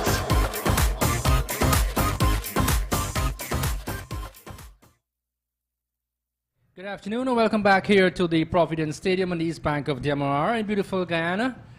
Well, we're all here, of course. This is the 3rd match in the T20 International Series. And India, they're having the upper hand in their innings so far. 97-4-2 and the magical figure being 160 to win. But that seemed just like a click away, if I may put it that way, for India, because they're dominating this period of play here. And Tilak Varma, the very exciting, young, talented left-hander out of India, 23 from 17. And Surya Kumar Yadav, 64 from 32. 97-4-2. 97-4-2. And total domination here from India as they look to get back into the series. The West Indies won the first 2 games, and they're well on their way to do that. Jermaine has slipped out of the comments position, the analyst chair, and John Ramsing is back with us. Good afternoon to you, John. How are you? Hi, good afternoon, Anthony. Good afternoon to everyone, wherever you're joining us this afternoon. I'm very well. It's good to see a game on hand. India had to come back hard, and they're making a very good, bold statement so far with bat. I think not only that they're realizing that they must win the game to stay alive, but they're looking skywards and realizing that rain is in the air, so they're playing against the Duckworth Lewis and Stern method as well, so they're having a very good scoring rate. At the start of this over number 11, they should be at 78 to be on par. But they're well ahead of that, 19 runs ahead at the moment. So if this game should end now, India will win. Looking at the sky, it's kind of drizzling, but it's not a lot to stop play at the moment. The ground staff at the far end, they're getting ready. But cricket will continue if West Indies can pick up a couple of wickets, stem this flow of runs, get back into this game. We can have an exciting finish. Roston Chase is about to start his third over. 2 overs, no maiden, 14 runs, no wicket before this. As John said, we have lots of sunshine for the duration of the Indian innings. And it's rather cool at the National Stadium at Providence. And the fans enjoying the action out in the middle. Whatever part they came out from Guyana. And people coming from overseas as well. Want to welcome you to beautiful Guyana. It's 97-4-2. Varma has 23 from 17. Surya Kumar Yadav 64 from 32. Here's Roston Chase from the Players Pavilion and bowls to Varma. He's letting it go. Pulls the bat away. In fact, wide signal by the umpire. 98-2. The runs are coming, John. Definitely, but that looked like a very tight call from umpire Patrick Gustard. That wasn't too far outside the off stump for me. Umpire has better eyes than me, however. This is Chase, bowls to Varma. He's flicking the ball on the onside, a little bit uppish towards the left of Chase, and who was attempting a catch but couldn't get there. 99-4-2. In quick time, the Indians have gone up with the runs, approaching the 100 mark here now. It just goes to show how cricket can be a funny game. One moment you can be out, and the next moment you're coming back in. The pendulum can swing, and swing very quickly. Well, it has swung India's way. Here is Surya Kumar, he settles, and here is Chase, bowls to him. He's coming forward, beaten outside the off, some 99-2, good ball there. In his last match, Surya Kumar Yadav missed out. That was a milestone match for him. His 50th T20 International for India. Missed out, but look at that. Not going to miss out a second time on a batting track here at Providence. Yes, he's maybe eyeing to get 100, maybe his second 100. This is Surya Kumar flicking on the onside, down to forward square. Backward square correction. King comes off the boundary, he feels. One more to the total. So the 100 has come up. The 100 has come up for India in over number 11, 100 for 2. Varma on 24, Surya Kumar 65. In quick time, John. Yeah, very good scoring rate. Just under 10 runs and over. It means required now under 7. Here is Chase, bowls to Varma. He's turning it. Down to backward square short. Shepherd comes off the boundary, he feels. Rifles are returning, one more to the total. Good rotation in the strike. And since when they lost their 2 wickets, John, these two have come together and they've really put a pressure on the West Indies. 6-7 run partnership so far for a third wicket, and looking very much in control. And you can see the drooped shoulders from West Indies. That tells a picture itself. And as we speak, it's better sunshine now. Yes, the sun has peeped out back here at the stadium. Here is Chase, bowls to Surya Kumar Yadav. He's sweeping it down to fine leg. That'll go in for 4. Crosses the boundary cushion now, and that's Brandon King. He will just go to retrieve, but it has all been India so far. That's a very good shot. Sweeping a ball that was just on the line of middle stump and fetching it across. Kept it all along the carpet. There's a field at fine leg in the circle, Obed McCoy. It beat him to his left and chased it from the backward square was Brandon King, and he had no chance either. Well placed. 13 fours and 3 sixes in the innings so far. None for 22 Chase. Continues in his third over. Bowls to Surya Kumar Yadav. He's turning it down to backward square. King comes off the boundary. He fields. We've had 11 overs bowl, 106 for 2. Varma is 25 from 19. Surya Kumar Yadav 70 from 36. That's the latest score here from the Providence Stadium. Scoring rate continues to be very good for India at the moment. They're chasing 160 if they're going to win this one and get themselves back into the series. And at the moment they're very much on their way to winning this one.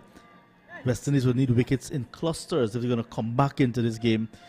And the way they've been bowling so far, Shepherd out of the attack now, 2 overs, none for 23, just too short and wide consistently.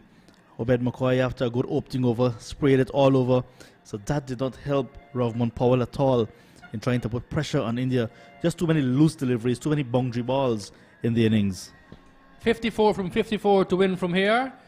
Akhil Hussain will continue from this the media center end. We're back with the sunshine.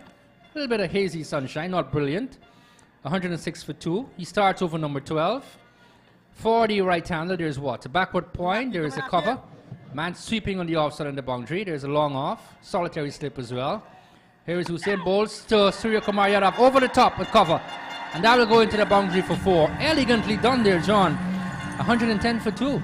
And it's beginning to look so much easy now for India. And just stroking it and having it their way. Clear on the infield is a field that extra cover in Kyle Mayers. Right back on the edge of the circle there, and it went over his head.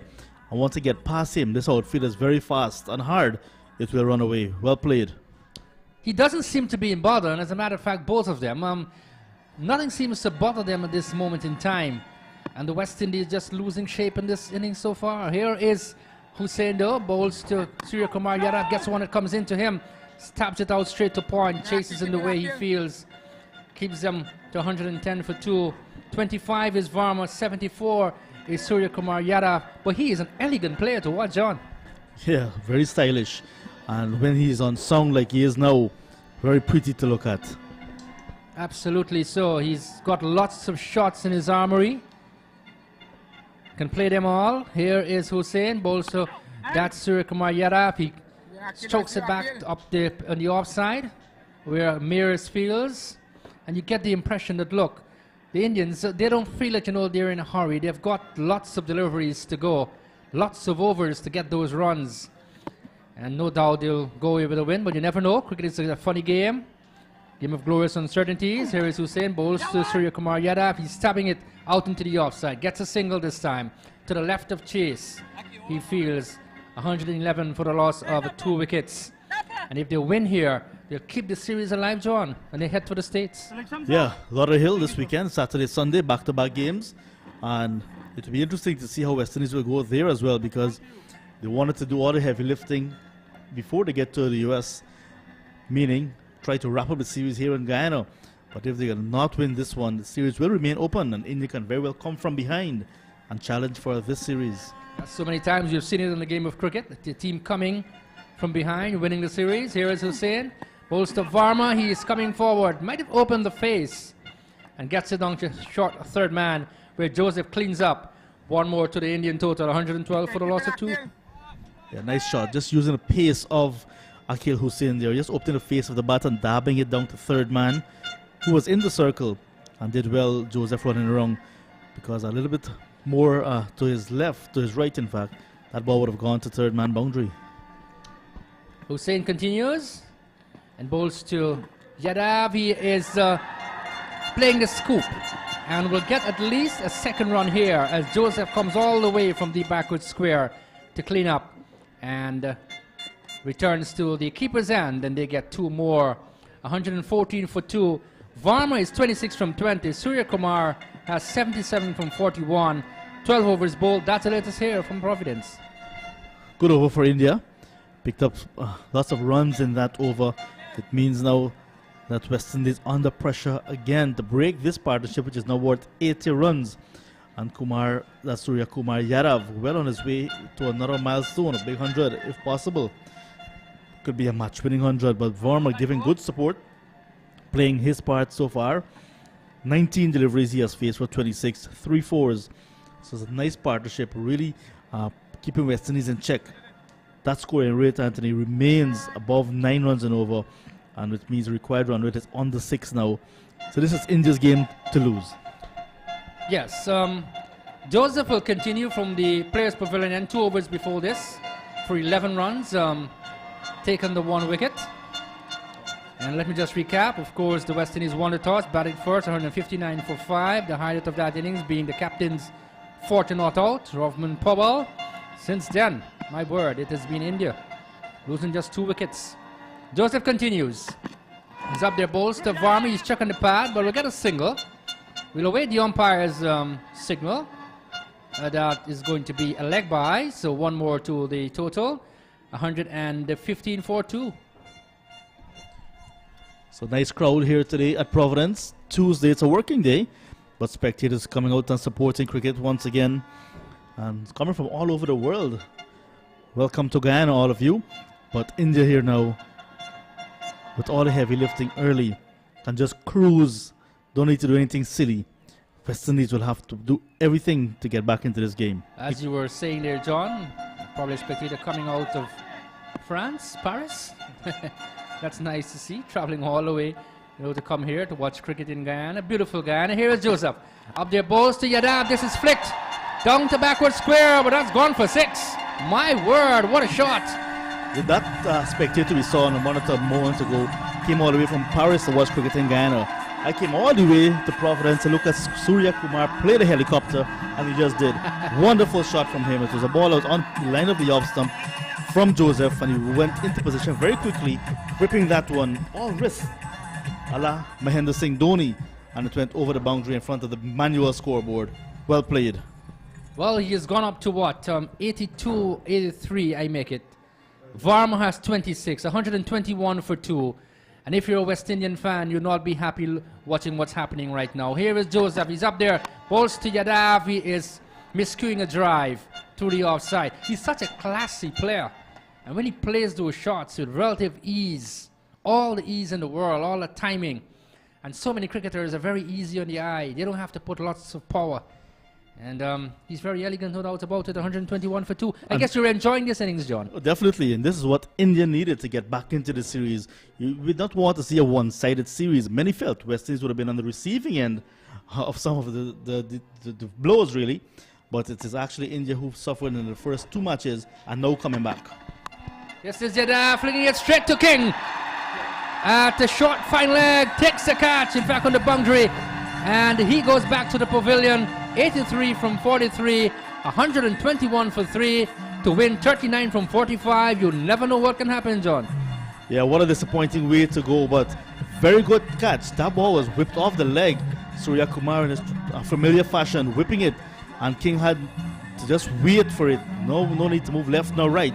It went straight to him, and it stuck. That is an excellent catch, but a very good innings coming to an end. Will it be a match-winning innings? We'll have to wait and see. 44 deliveries faced. Look at that. 10 fours and 4 sixes. Anthony, he has done very well to get himself into some runs and his team into this position where they need just 39 more to win and come back into the series. Well, time and again we'd say this, that cricket is a funny game and anything can happen. But I know the advantage is in the hands of the Indians right now, even though they've lost that wicket. Tilak Varma, very young, talented left-hander who got a half century in the previous game. He's on 26 from 21. In comes the captain, Hardik Pandya. And we know how hard he can hit it, John. If he gets going, he can damage it in a little while. 121 for 3. Well, they're ahead even of the par score because it's drizzling again here at Providence. And West Indies will definitely be looking for another wicket or so to get back into the game, at least via the Duckworth, Lewis and Stern method. So the West Indians, they're having all the thoughts out in the middle. They're trying almost everything, Rovman Powell, pulling a trick or two out of the bag, so to speak. And we want to get some more wickets and get them very quickly. So Joseph will bowl to the new man, the captain, Hardik Pandya. He settles, very attacking batsman too, and can really take the game away from the opposition in a short space of time. So for the right-hander on the offside, there's a ring of fielders, cover mid-off, extra cover, backward point. Third man there. On the onside, there's a long on, deep mid-wicket, and a man on the fine leg boundary. Here is Joseph, he steams in. The ball to Pandya, he's getting a short delivery. And just pulling it down to mid-wicket, where Mears fields. He's off the mark, 122 for 3. Yeah, easy as they come. Tennis ball bounced to the captain and he just helped himself to a single to get off the mark. Now he will have to play the supporting role to Varma. But Varma now will take over the mantle, trying to get this run chase wrapped up quickly. Hardik Pandya is no slouch. He's definitely going to try to match Varma because they want to wrap this up before the rains come. 122 for 3. Varma has 26 from 21. Hardik 1 from 1. This is about the final ball of the 13th over. As Joseph steams in to bowl to Varma. He's up there to Varma. Varma is flicking it on the onside. Down to backward square.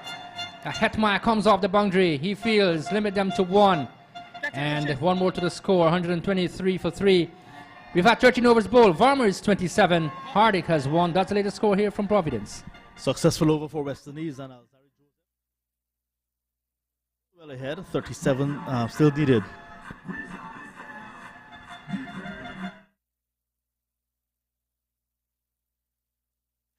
Tap, swipe, or pin. It's as easy as 1, 2, or 3. And it's safer too. Why use cash when you've got a card? Upgrade to better with the new Easy Access MasterCard from COB. This is Cricket on Cut and Drive.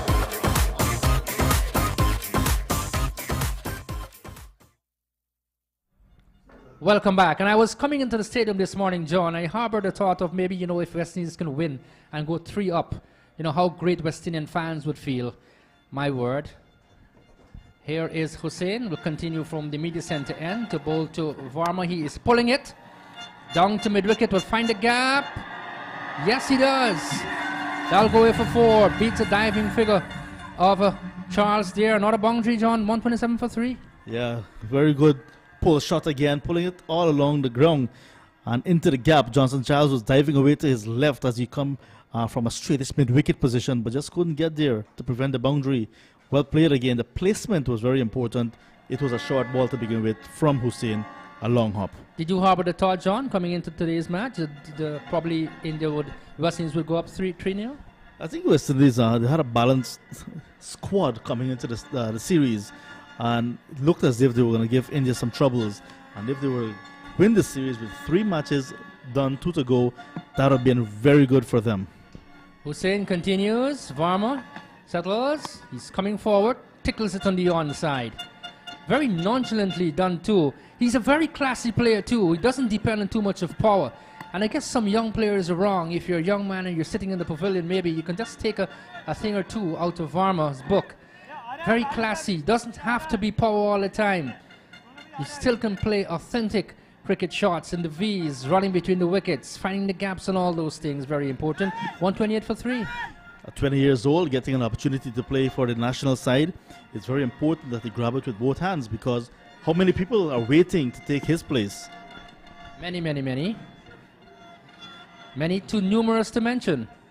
Here is Hussain. Continues in cool conditions. Bowls to, that's Pandya.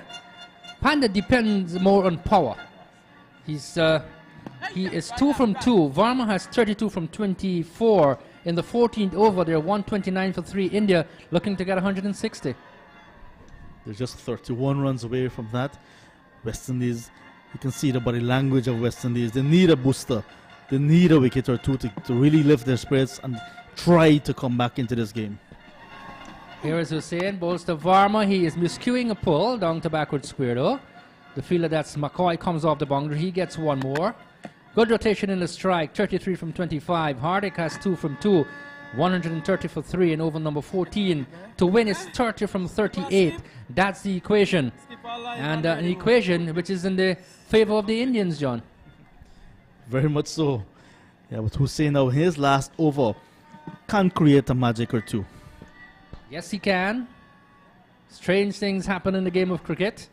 He's coming forward, Pandya, stroking on the onside, straight to mid-wicket short. Chase Fields, 130 for 3, 30 from 37 from here onwards. We've seen some amazing things happen in this game. A hat-trick being taken, who knows? Never know what might happen. Here is Hussain, continues to bowl to the Indian captain. He is coming forward, one that comes into him. Good bowling there from the left-arm spinner. The over completed, 14 gone, 130 for 3. Varma is 33 and Hardik has 2. That's the latest from Providence. Cricket commentary comes to you with the kind compliments of the Sports Network. Located in Berbice, the Sports Network provides coverage for radio and television. So let our experienced broadcasters provide the coverage you need for your event. Give us a call today on 651-7661 or WhatsApp 518-986-9681 or email sportsnetwork@yahoo.com. The Sports Network. Coverage is what we do.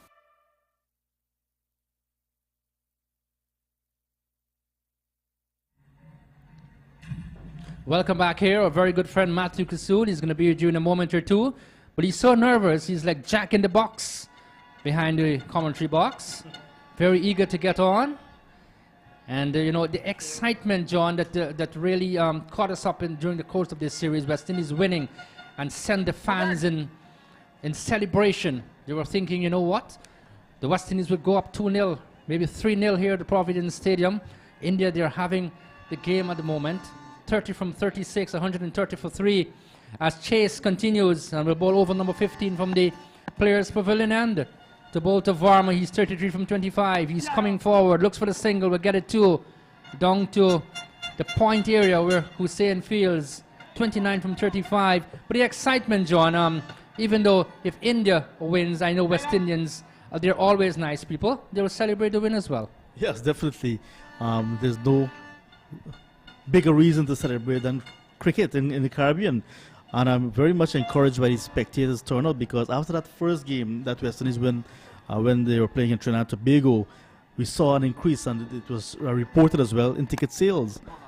Yes, it's so nice to see people coming out to watch cricket, not only for the CPL and all of that, but we want people to come out to watch West Indian cricket. And I appeal to you, maybe you can come out to support the regional first-class cricket later on. Just come out and watch the game. Be behind the boys.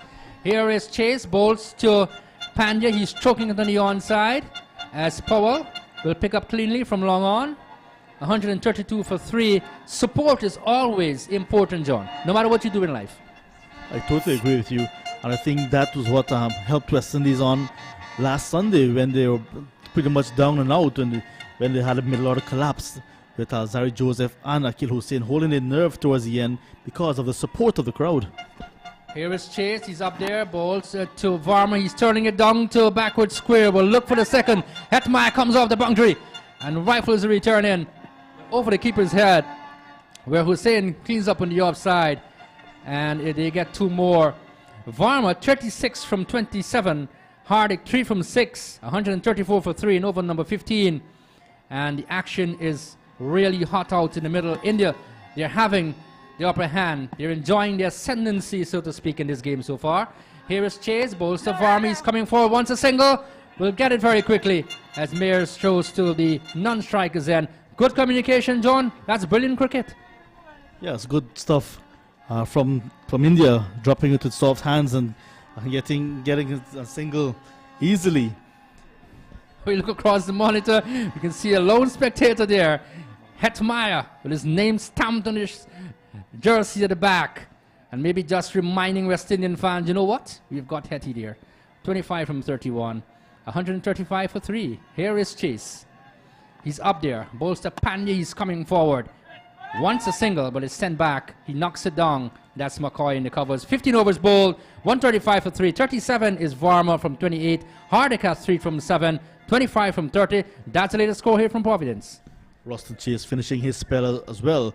4 overs, none for 28, joining Akil Hussain as the 2 bowlers to complete their quota for the day. So their work is done. 4 overs for Akil Hussain, none for 31. Obed McCoy, like I said, his second over is very expensive. He has 2 up his sleeves. 1 for 32 from him from 2 overs. Romario Shepherd, who looks as if he's going to be taking his mark again from the media center end. 2 overs, none for 23. Just too inconsistent, not putting pressure on the Indian batters, but he came out at a time when they were going great guns, especially with Yadav when he was at the crease in that innings that he top scored with so far, 83. So it coming on a little bit closer toward 135 on the board. It means that India need 25 runs to win from their last 5 overs. As we welcome back Matthew Kisoon. Thank you, John. Hello to everyone again across the and Eastern Caribbean region, whichever part of the world you're in. It's night in India, and 1.4 plus billion Indians are watching, probably listening, because you've only got a 15-man squad of male players from India and 1.4 billion depending on you. Of course, there are Indians all over the world as well. Maybe 2 billion overall Indians from India itself. John Ramsing? Lots of Indians in Florida as well. When I was Correct. there for a previous series, came out in the numbers to support their side. And you could imagine India losing this match and losing the T20 International Series easily against the West Indies. They're not going to have none of that. Shepherd comes back for a spell, final spell, that's smashed over backward square by Tilak Varma, the young 20-year-old. He's gone up to 43 from 29 deliveries. That's a beautiful stroke, John Ramsing. Nicely done by the young man. I think he's a really good future for India's cricket. Very good find for him. On debut, he got 30 odd. Last match here at Providence, half century, a maiden half century, and continuing in great form. 43 already, like you mentioned, but that was a loose delivery from Shepherd. Yet again, too short, and he does not have the pace to threaten these Indian batsmen who are very good square of the wicket.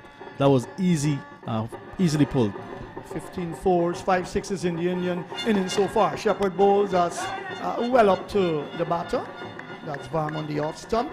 He ease it out into the offside where Brandon King fields and there is no run.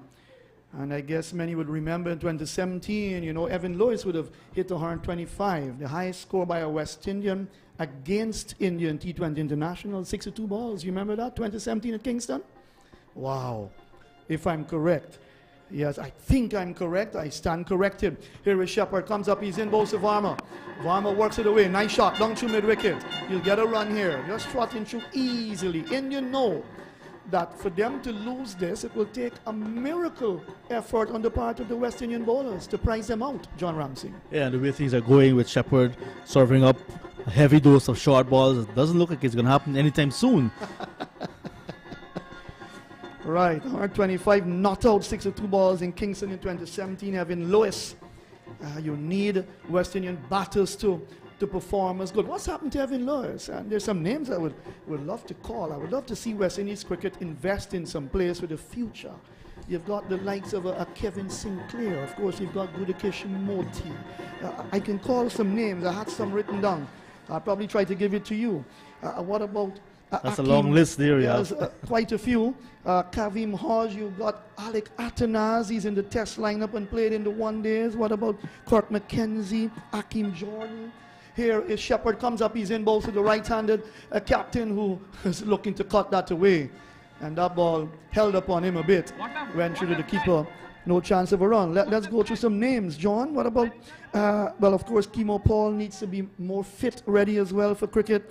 Yannick Correa, Dominic Drakes, Casey Carty's there, but you need consistency from these guys. What about Naim Young, a young right-hand fast bowler, medium fast? There's Niall Smith from Guyana. What about Ramon Simmons, Junior Sinclair from Guyana, the young man as well? Get back to that in a moment. Here is Shepherd, comes up, he's in bowls too. That's the captain who eases it out into the offside. Kyle Mears trots around to his left, fields, rifles the return, gives away an extra run. They come back for 2. Hardik Pandya's gone up to 5. It's 144 for 3. Kyle Mears has been good with 2 direct hits. I think when he run out it was Yadav and Samson so far in this series, but on this occasion giving away the extra run. Yes, I think he was backing himself for another direct hit, for another run out, but today is a different day. Those names you're calling there, my friend, I'm not finished. you'll see them next week in action when CPL begins. Correct. That's edged away down to third man. I'll go for 4. Shepherd has proven to be expensive so far in this game. None for 36 as the over comes to an end from his 3 overs. They need 12 to win from 24 balls. They're doing it in fine styles. The latest score here from Providence, India, 148 for 3 from 16. Yeah, that's a very good delivery to end the over. He got the outside edge of Pandya, and he got 4 runs, Pandya, but not in total control and not in convincing fashion. It was another cutter from Romario Shepherd, and he actually beat the Indian captain for the second time in the over. This time the edge was found too wide to give Nicholas Pooran an opportunity to go for that catch. But 12 away, you can also say India 2 hits away. Correct. Let me continue some quick names, John. What about Shamar Springer? I know he'll feature in the CPL. What about our very own Sheriff in Rutherford? Preston McSween, Jaden Seals back from injury, played in a couple of matches. Anderson Phillip. You look at these names and you're wondering, it's difficult to compare the state of West Indies cricket with, let's say, India's cricket, where they find players from all over the country. And imagine you've got a lot of players who cannot make the Indian side, but their performances are even better than the best of the West Indian players. Think about that.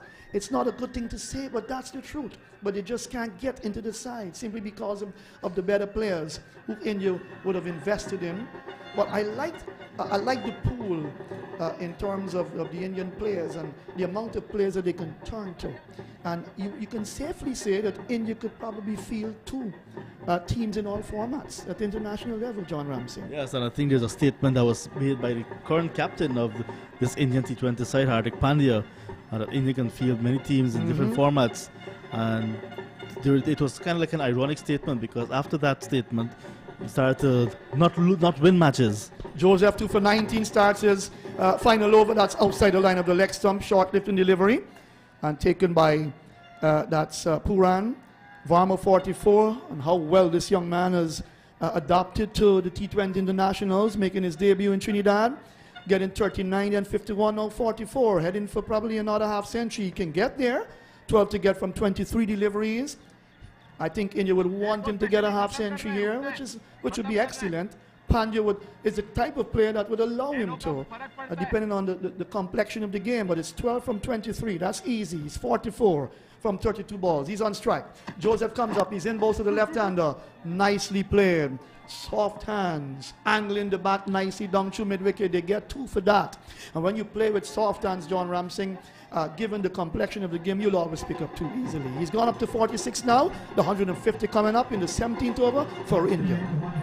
India have maintained a very good scoring rate throughout their innings. Just over 9 runs and over now, required less than 3 runs and over. So you can say it's a walk in the park for India at this stage. But good for the series as well, that they're coming back into the series and not going to Florida with the series wrapped up already. Yes, it sparks great interest now. Here is Joseph comes up, he's in, he stabs it out into the offside, down into the short backward point area where Roston Chase fields. And there is no run. You've got to say that outside of Alzari Joseph's bowling, the other bowlers for the West Indies look just a little bit ordinary, John Ramsing. Would you agree with that? Yeah, I agree. And then the batting of Surya Kumar Yadav as well. He really took things away from West Indies, and that made them even more ragged. It's hard to bowl all over the place, and we never got back the consistent line and length to put pressure on India. Joseph, a really good player for the West Indies. That's whipped away off his pads out through the forward square area. Where is it? Akil Hussain comes in, he fields. One more to Varma. He's 47. Hardik Pandya comes back into strike. So the captain is there, and he would want to be there at the end of the innings. This man is a big hitter of the ball. This Hardik Pandya, you look at his stats, 66 sixes and 94 fours. In his T20 career, and then you add to this match, whatever he comes up with. But on 9, he's a clean hitter of the ball, and he's a good find for India for the future, especially in leadership as well. He's on 9. 9 to get from 20 balls. I don't think India could ask for a better situation here. And they know to do this easily. 2 for 22, Joseph, in his 5th delivery from his final over, that's skied in the air, and it's dropped over Akil Hussain's hands, running forward, and couldn't take the catch. Skied it in the air, picked up another 2 runs. He moves into double figures, and India now needs 7 to win this game. Lifting that in the air as we have a look back at that shot over the cover area. No chance of Akil Hussain at all. Even Rodman Powell couldn't get in there. And you can see the disappointment on the face of Alzari Joseph. He knew he outfoxed his man, but the fielders just weren't there for a catch. 7 from 19 is what India need to win this game and make it 2-1. Go to Florida with the equation 2-1. That won't be bad at all from their standpoint.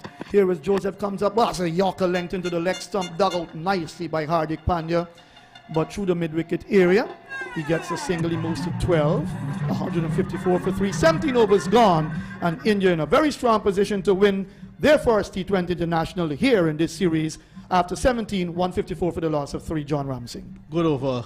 Pace was up for Alzari Joseph, almost had a wicket, but Akil Hussain, who we know can field very well, had to try to take that one running back, and it went over his shoulders, and it just didn't happen. But just before that ball was bowled as well, we saw a little bit of play between Hardik Pandya and Romari Shepherd, who was a short third man. Shepherd perhaps saying to him, hit it this way, and he actually opened the face of the bat to Shepherd, and the very next ball almost skied it to cover, and then Hetmai came in at cover to plug that gap. So it was a good over. Joseph was trying his level best in his last over to really get a wicket, to try to come back from behind. Right, so Joseph completed his spell as well. 4 overs, no maiden, 2 for 25. Hussein completed his as well. 4 overs, no maiden, none for 31. And Roston Chase, 4 overs, no maiden, none for 28. So Rodman Powell will have a first ball. The captain, that's lofted in the air over the extra cover area. And the fielder, Johnson Charles, comes around from cover on the boundary. And they were looking for second, but they will stay with one. Hardik Pandya. He moves to 13 now. 5 needed from 17 balls as the captain comes into the fray of things to bowl for the West Indies. Yeah, that's because persons like Shepherd not having a very good day. Obed McCoy was roughed up in his second over. So now Powell taking matters into his own hands. 2 was on offer there, but Varma, realizing he's approaching a milestone, opted to take strike. The left-hander settles the 20-year-old. He's going to play it out nicely into the outside. Takes a quick single return. Comes in from Roston Chase. Nicely backed up by Brandon King. He gets a single to carry his total up to 48 from 36 deliveries. What a good young cricketer for India. And as we said, they've got plenty. We cannot even remember some of their names at this point in time. But when you look at this young man, given the opportunity, Jaiswal didn't capitalize on his debut match. Today only getting 1, but Varma has stood up to the task. Here is a ball that he's knocking down, more of a tennis-like shot. Hardik Pandya from outside the off stump, lifting onto him, gets another single to carry his total up to 14, a run a ball for the captain. So he wants Varma. This is what you like about leadership and about team players. You want your captain out there to say, here, we've got some, we've got the advantage. 3 from 15, you can get a 50. I will allow you to. You deserve it. It will be his second in this series. Here is a ball that he doesn't time well, but he gets it down off the inner portion of the bat, down towards short, fine leg inside the 30-yard circle. He picks up a single, gets his 49th run. And with 2 deliveries left to complete, over number 18, Hardik Pandya comes back into strike, 158 for the loss of 3. So 2 to win from 14 deliveries. West Indies made 159 for 5 in their 20 overs. Powell unbeaten on 40, but King made 42. A runner ball, 5 fours and 1 6 in his knock. Powell, 1 4 and 3 sixes in his unbeaten 40 in that innings. Here's a ball lifted. That's gone. That's the end of the match. Brilliant victory. The captain himself doing it in fine style. 20 not out from 15 deliveries. 164 for the loss of 3. At the end of 18 overs, and I tell you what, John Ramsing, you couldn't want a victory in better style, and that young man, Tilak Varma, would be left not out on 49. It shows what it means to play the game of cricket. It's not about you and your personal achievement only, it's about team effort, and he'll be left unbeaten on 49. Big victory here for India, winning by 7 wickets with what, 2 overs, 2.1 overs to spare? If I'm correct, 2.1 overs to spare. And really a good comeback, knowing that they were 2 down in the series. John Ramsing, they go to Florida, hoping that they can pull off 2 victories and come from behind to win this T20 International Series. But at the end of the day, a fine victory for India. Finally, something for the Indian fans to really cheer about. Convincing victory by 7 wickets with 13 balls to spare. Very well done, India. Hardik Pandya getting a nice juicy half volley to finish the game. He sent it over long off for a 6. Quite convincing fashion as well. So that summed up the situation for India really. They had it their way in this run chase. 164 they finished on. And that really is a position of comfort when you think about it. 7 wickets, that's convincing. When especially West Indies leading the series 2-0. It was India really who had to come hard, and they did so. Yes, well done to India. So they pull back 1, they've got to pull back another 1, and then probably win the final match in Florida to win the series. It's going to be not that easy, but a fine victory for India. As I told you earlier, as we wrap up here, 159 for 5 the West Indies, 42 to Brandon King and 40 to Powell. Shepherd was left unbeaten on 2. from 5 balls with 9 extras made up of 3 leg byes, 5 byes, and 1 bye, 159 for 5 in their 20, giving India 160 to win at a scoring rate of 7.95 runs. They lost. Jaiswal caught Joseph at mid-on, bowled McCoy for 1. It was 6-1. Gill caught Charles at mid-wicket, bowled Joseph for 6. 10 balls he faced, 34 for 2 then. And Yadav, the star of the day for India, they call him Sky, caught King at fine leg on the boundary, bowled Joseph for a well-played 83. 10 fours and 4 sixes, 44 balls, 121 for the loss of 3 in the 13th over. And look at that partnership between himself and Varma. 87 runs for that third wicket, and that took the game away from the West Indies. Varma not out 49 from 37 balls. Hardik Pandya not out 20 from 15 balls with 5 extras in 17.5 overs, 164 for the loss of 3. India winning by 7 wickets. A pick of the bowlers, Joseph 2 for 25. None of the other bowlers quite impressed. Hussain 4 overs no made, none for 31. Chase 4 overs no made, none for 28. And let me just wrap it up for you here. McCoy 2 overs no made, 1 for 32. Joseph 4 overs no made, 2 for 25. As we said, the pick of the bowlers. Chase 4 overs no made, none for 29. Shepherd 3 overs no made, none for 36.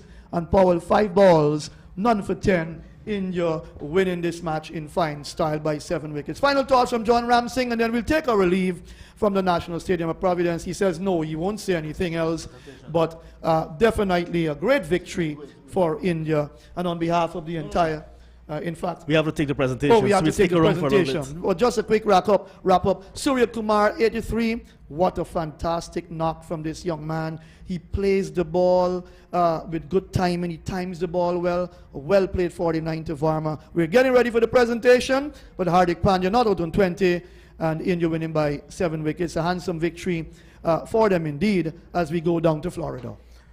Yeah, I think to set up nicely by Surya Kumar Yadav with that innings of 83 from 44 deliveries. Very well played, and that really sets it up for India, and they have done very well to come back into the series, keeping the series alive. Going to Florida, Matthew K. Soon, is not going to be very easy. It's very hot over there. We've been following what's happening, and it's going to be a very difficult 2 matches back-to-back they're playing, Saturday and Sunday. So the team that will make lesser mistakes in those days will be the one that will come out victor. But West Indies now losing this one. If they win one of those 2 matches in Florida, will win the series. India now will want to win consecutive matches now to take the series. So it means it's going to be very competitive at Lauderhill over this weekend. Excellent. And you did say earlier that the support, there are a lot of Indians in Florida, and there will be great support probably for that team. And that in itself will be a plus for the Indian side. We're standing by for the presentation, of course. But, you know, when you look back at this game and you look at 159, John, you'll be saying to yourself, West Indies needed about maybe 65, 170. That would have made a better game, probably. But at Providence, it's not easy to get those big scores. And with CPL coming up, one would expect, when you look at the pitches, that here at the National Stadium at Providence, it will probably offer some more runs for these guys playing CPL cricket. Yeah, the pitch was a bit too paced today. We saw that would make it with stroke pain just a little bit difficult. But having said that, you had to really apply yourself to get runs. And look at what Surya Kumar Yadav did. He helped himself to 83, played very well, played lots of beautiful shots all around the ground. And Varma helping himself to 49, not out, left high and dry. He will be just a tad bit disappointed not to get a milestone, but to be very happy that his team has won and he contributed with the bat. So once you apply yourself here at Providence, you can see that you will get runs. It is one of those pitches you really have to be prepared to bat a little bit longer on. Very clean shots by Yadav. They call him Sky. Look, I just admire the way he plays his shots. And, you know, he times the ball well. And what a fantastic innings from him. 83, 10 fours and 4 sixes. When he went, it was 121 for 3. So after starting at 7.95, that run rate, India made it look easy along the way in the middle of the innings. When you look back at the West Indies innings when they lost Mears for 25, Charles for 12, and then Kuhl ran a crucial wicket when he went with the score to 105 for 3. He made 20. You thought to yourself that that's going to drop the run rate a bit. Yes, you've got big hitters to come, but Hetmeyer, again, struggling a bit to get some runs, just got 9 in this innings, but you get the impression he's going to come good eventually. But King getting 42, a run a ball, you really would not have wanted to lose Poor run at that stage of the game, but that's what cricket is all about. That would have helped the West Indies, of course, to get up to 170 plus. It wasn't to be, and it really put them in a position where India, sizing up the situation very carefully, measured the situation carefully, knew how they had to come and pace their innings. Yeah, Puran really needed to carry on with that good form, and lots of expectations were on his shoulders. Today was just not his day, but the others really chipped in without really going too deep. Powell, I love the innings he played towards the end. Finished nicely. Shepherd there missed out on a couple of deliveries, but in the end, 159 was not going to be enough because we know the caliber of India's batting, and with nothing to lose, Matthew, mind you, nothing to lose, they really were going to come out hard, and West Indies had to be prepared for that, and they just didn't do enough with the ball early up. Right, 149 in that first match in Taruba, and then in the second game, West Indies got up to 155 for 18.5 overs. So it hasn't been a high scoring T20 International Series as yet, but to go now to Florida, and you've been there, John. What are your thoughts on let's say the pitch there or the pitches there they will play on, if they're going to play on 2 pitches or 1 pitch for the 2 matches? Your thoughts on Florida? Yeah, we're getting ready to join Darren Ganga, but Florida is usually very hard pitch, outfield very quick, and lots of runs on offer at Florida once you apply yourself. Easy for batting, really. The bowlers will have their work cut out. High quality T20I entertainment witnessed by 2 teams. Welcome to the end of match presentation of the 3rd T20 International of the Kuhl Stylish Fans T20 Series, West Indies versus India 2023, powered by Black and White. Congratulations to India, going on to win today by 7 wickets and keeping the 5-match series alive. We'd like to thank the official sponsors of the series who made this possible. Kuhl Stylish Fan, title sponsor, Black and White, Simpolo Tiles and Bathware, CG United, MasterCard, Dafabet, Blue Waters, and Guyana Tourism Authority. I take pleasure in introducing Mr. Bisun Dial Singh, President of Guyana Cricket Board and Director of Cricket West Indies, and he will present the Simpolo Tiles and Bathware Play of the Match Award, and the winner is Surya Kumar Yadav. His innings of 83 of 44 balls, 4 sixes, and 10 fours. What a knock we witness from the stylish right-hander. He receives his award, and I'll just ask him to stay there. We'll have a chat with him. Surya, congrats. You gave us a T20I batting masterclass today. We enjoyed so many elements to it. Which element you enjoyed the most? I think it was really important to be myself when I went into bat in the power play, and that's what the team and the team management demanded from me, to bat as much as possible, and very happy with the way things went. 52% of your runs came behind the stumps in unconventional scoring areas. Tell us the factors that determine you making that decision to play strokes in that region. I think I've practiced these strokes a lot when I used to practice back home, and I've loved doing that. And I just stick to my game, what I love doing, and just express myself whenever I get an opportunity. 87, the partnership between yourself and Tirak Varma. In IPL with Mumbai Indians, you've produced 650 plus partnership. You average 42. What's it about that chemistry that gives that type of success with the bat? I think we've batted together for a long time now. We both understand how we bat together, and it was his day to bat a little with maturity. And the way he batted, I think, gave me a lot of confidence. I told him straight away, just because you are batting here the way you are batting, it's giving me an opportunity to express myself. So it was a great innings from him. him from the other end, and great learning as well from his side.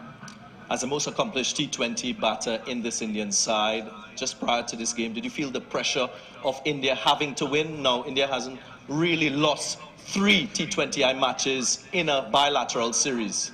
But it was running in back of the mind. It's human tendency, but at the same time, we spoke in the team meeting yesterday. Our captain said it was really important for someone to put their hand up, show some character, and it was the perfect game. Well, you put both hands up today. Congratulations on your award. Well done. Thank you. Thanks. That was our play of the match, Surya Kumar Yadav. I'd now like to ask Robman Paul to come forward to have a chat. Robman, tough day at the office.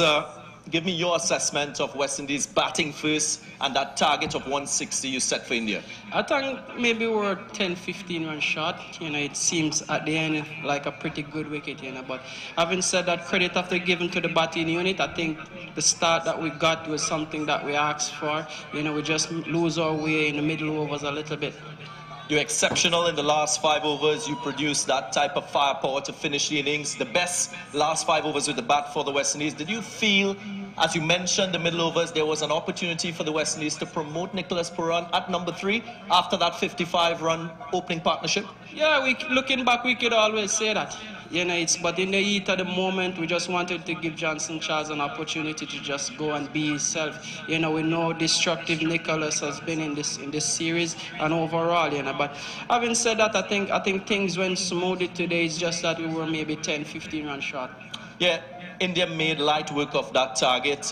When you reflect on your bowling, what elements you required from your bowlers to be more competitive and to change the outcome of this match? I think we bowl too much pace on deliveries. We talk about taking pace off the ball and let the Indian batters have to power hit the ball, not just use the pace to pick the gap. And I think we go away from that just a little bit. We have a few days now to just sit down, relax, take care of our body and just come up with plans.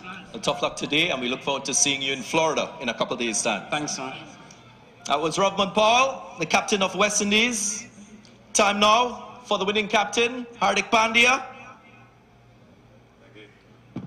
First win in this series for you, stay alive. How important was that W for you?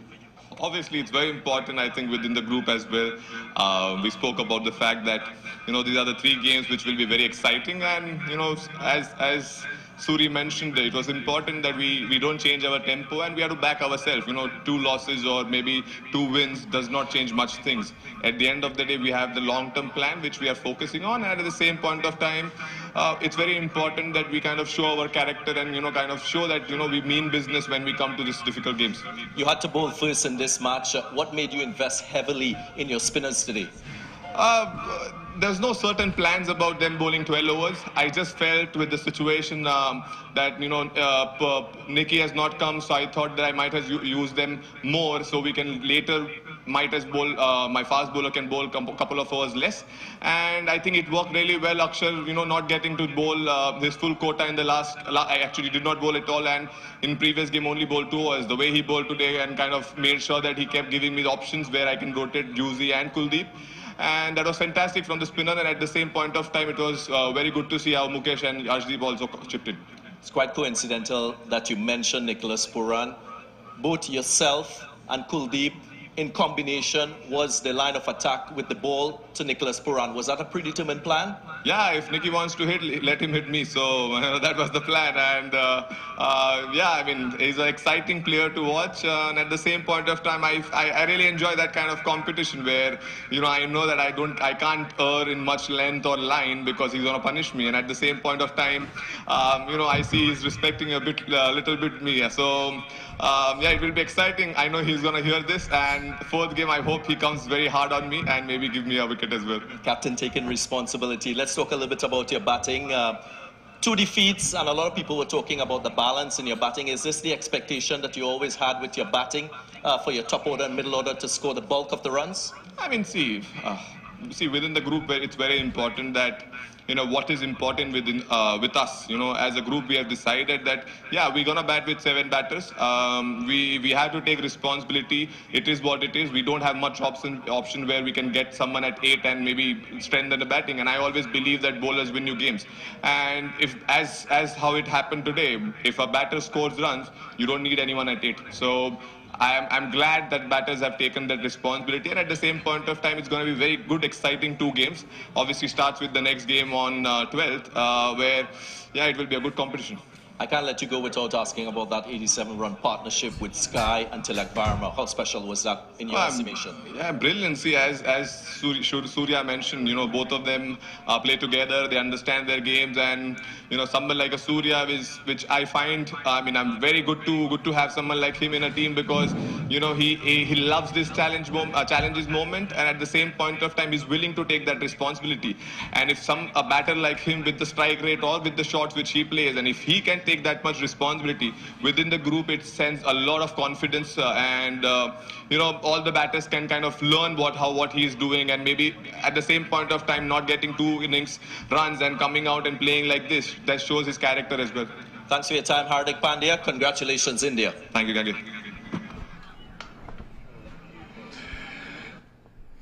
Well, thank you very much as well, Darren Ganga. And there you have it. That's the end of the match here at Providence. That's the end of the Guyana leg of this T20 International Series. India winning today by 7 wickets with 13 balls to spare, keeping the series alive. The teams now head to North America, where they play in Lauderhill, Florida, on Saturday and Sunday to wrap up this 5-match series. West Indies will head out there with a lead 2-1. Thank you very much for your time. Thank you very much for your company. My name is John Ramsingh. On behalf of Matthew Kisoon, Anthony Kemranaj, Jermaine Neblet, Naim Chan, your presenters, Sion Bovel, Lekram Ramutar, Sunil Ramlal, and Diorat Singh with technical expertise. Thank you for your time, and we hope that you have enjoyed what we have presented to you over the past 2 matches live from Providence in Guyana. Until next time, bye-bye. You've just heard commentaries on the West Indies India series, a production of the Cut and Drive Network. Join us again for more on Cut and Drive.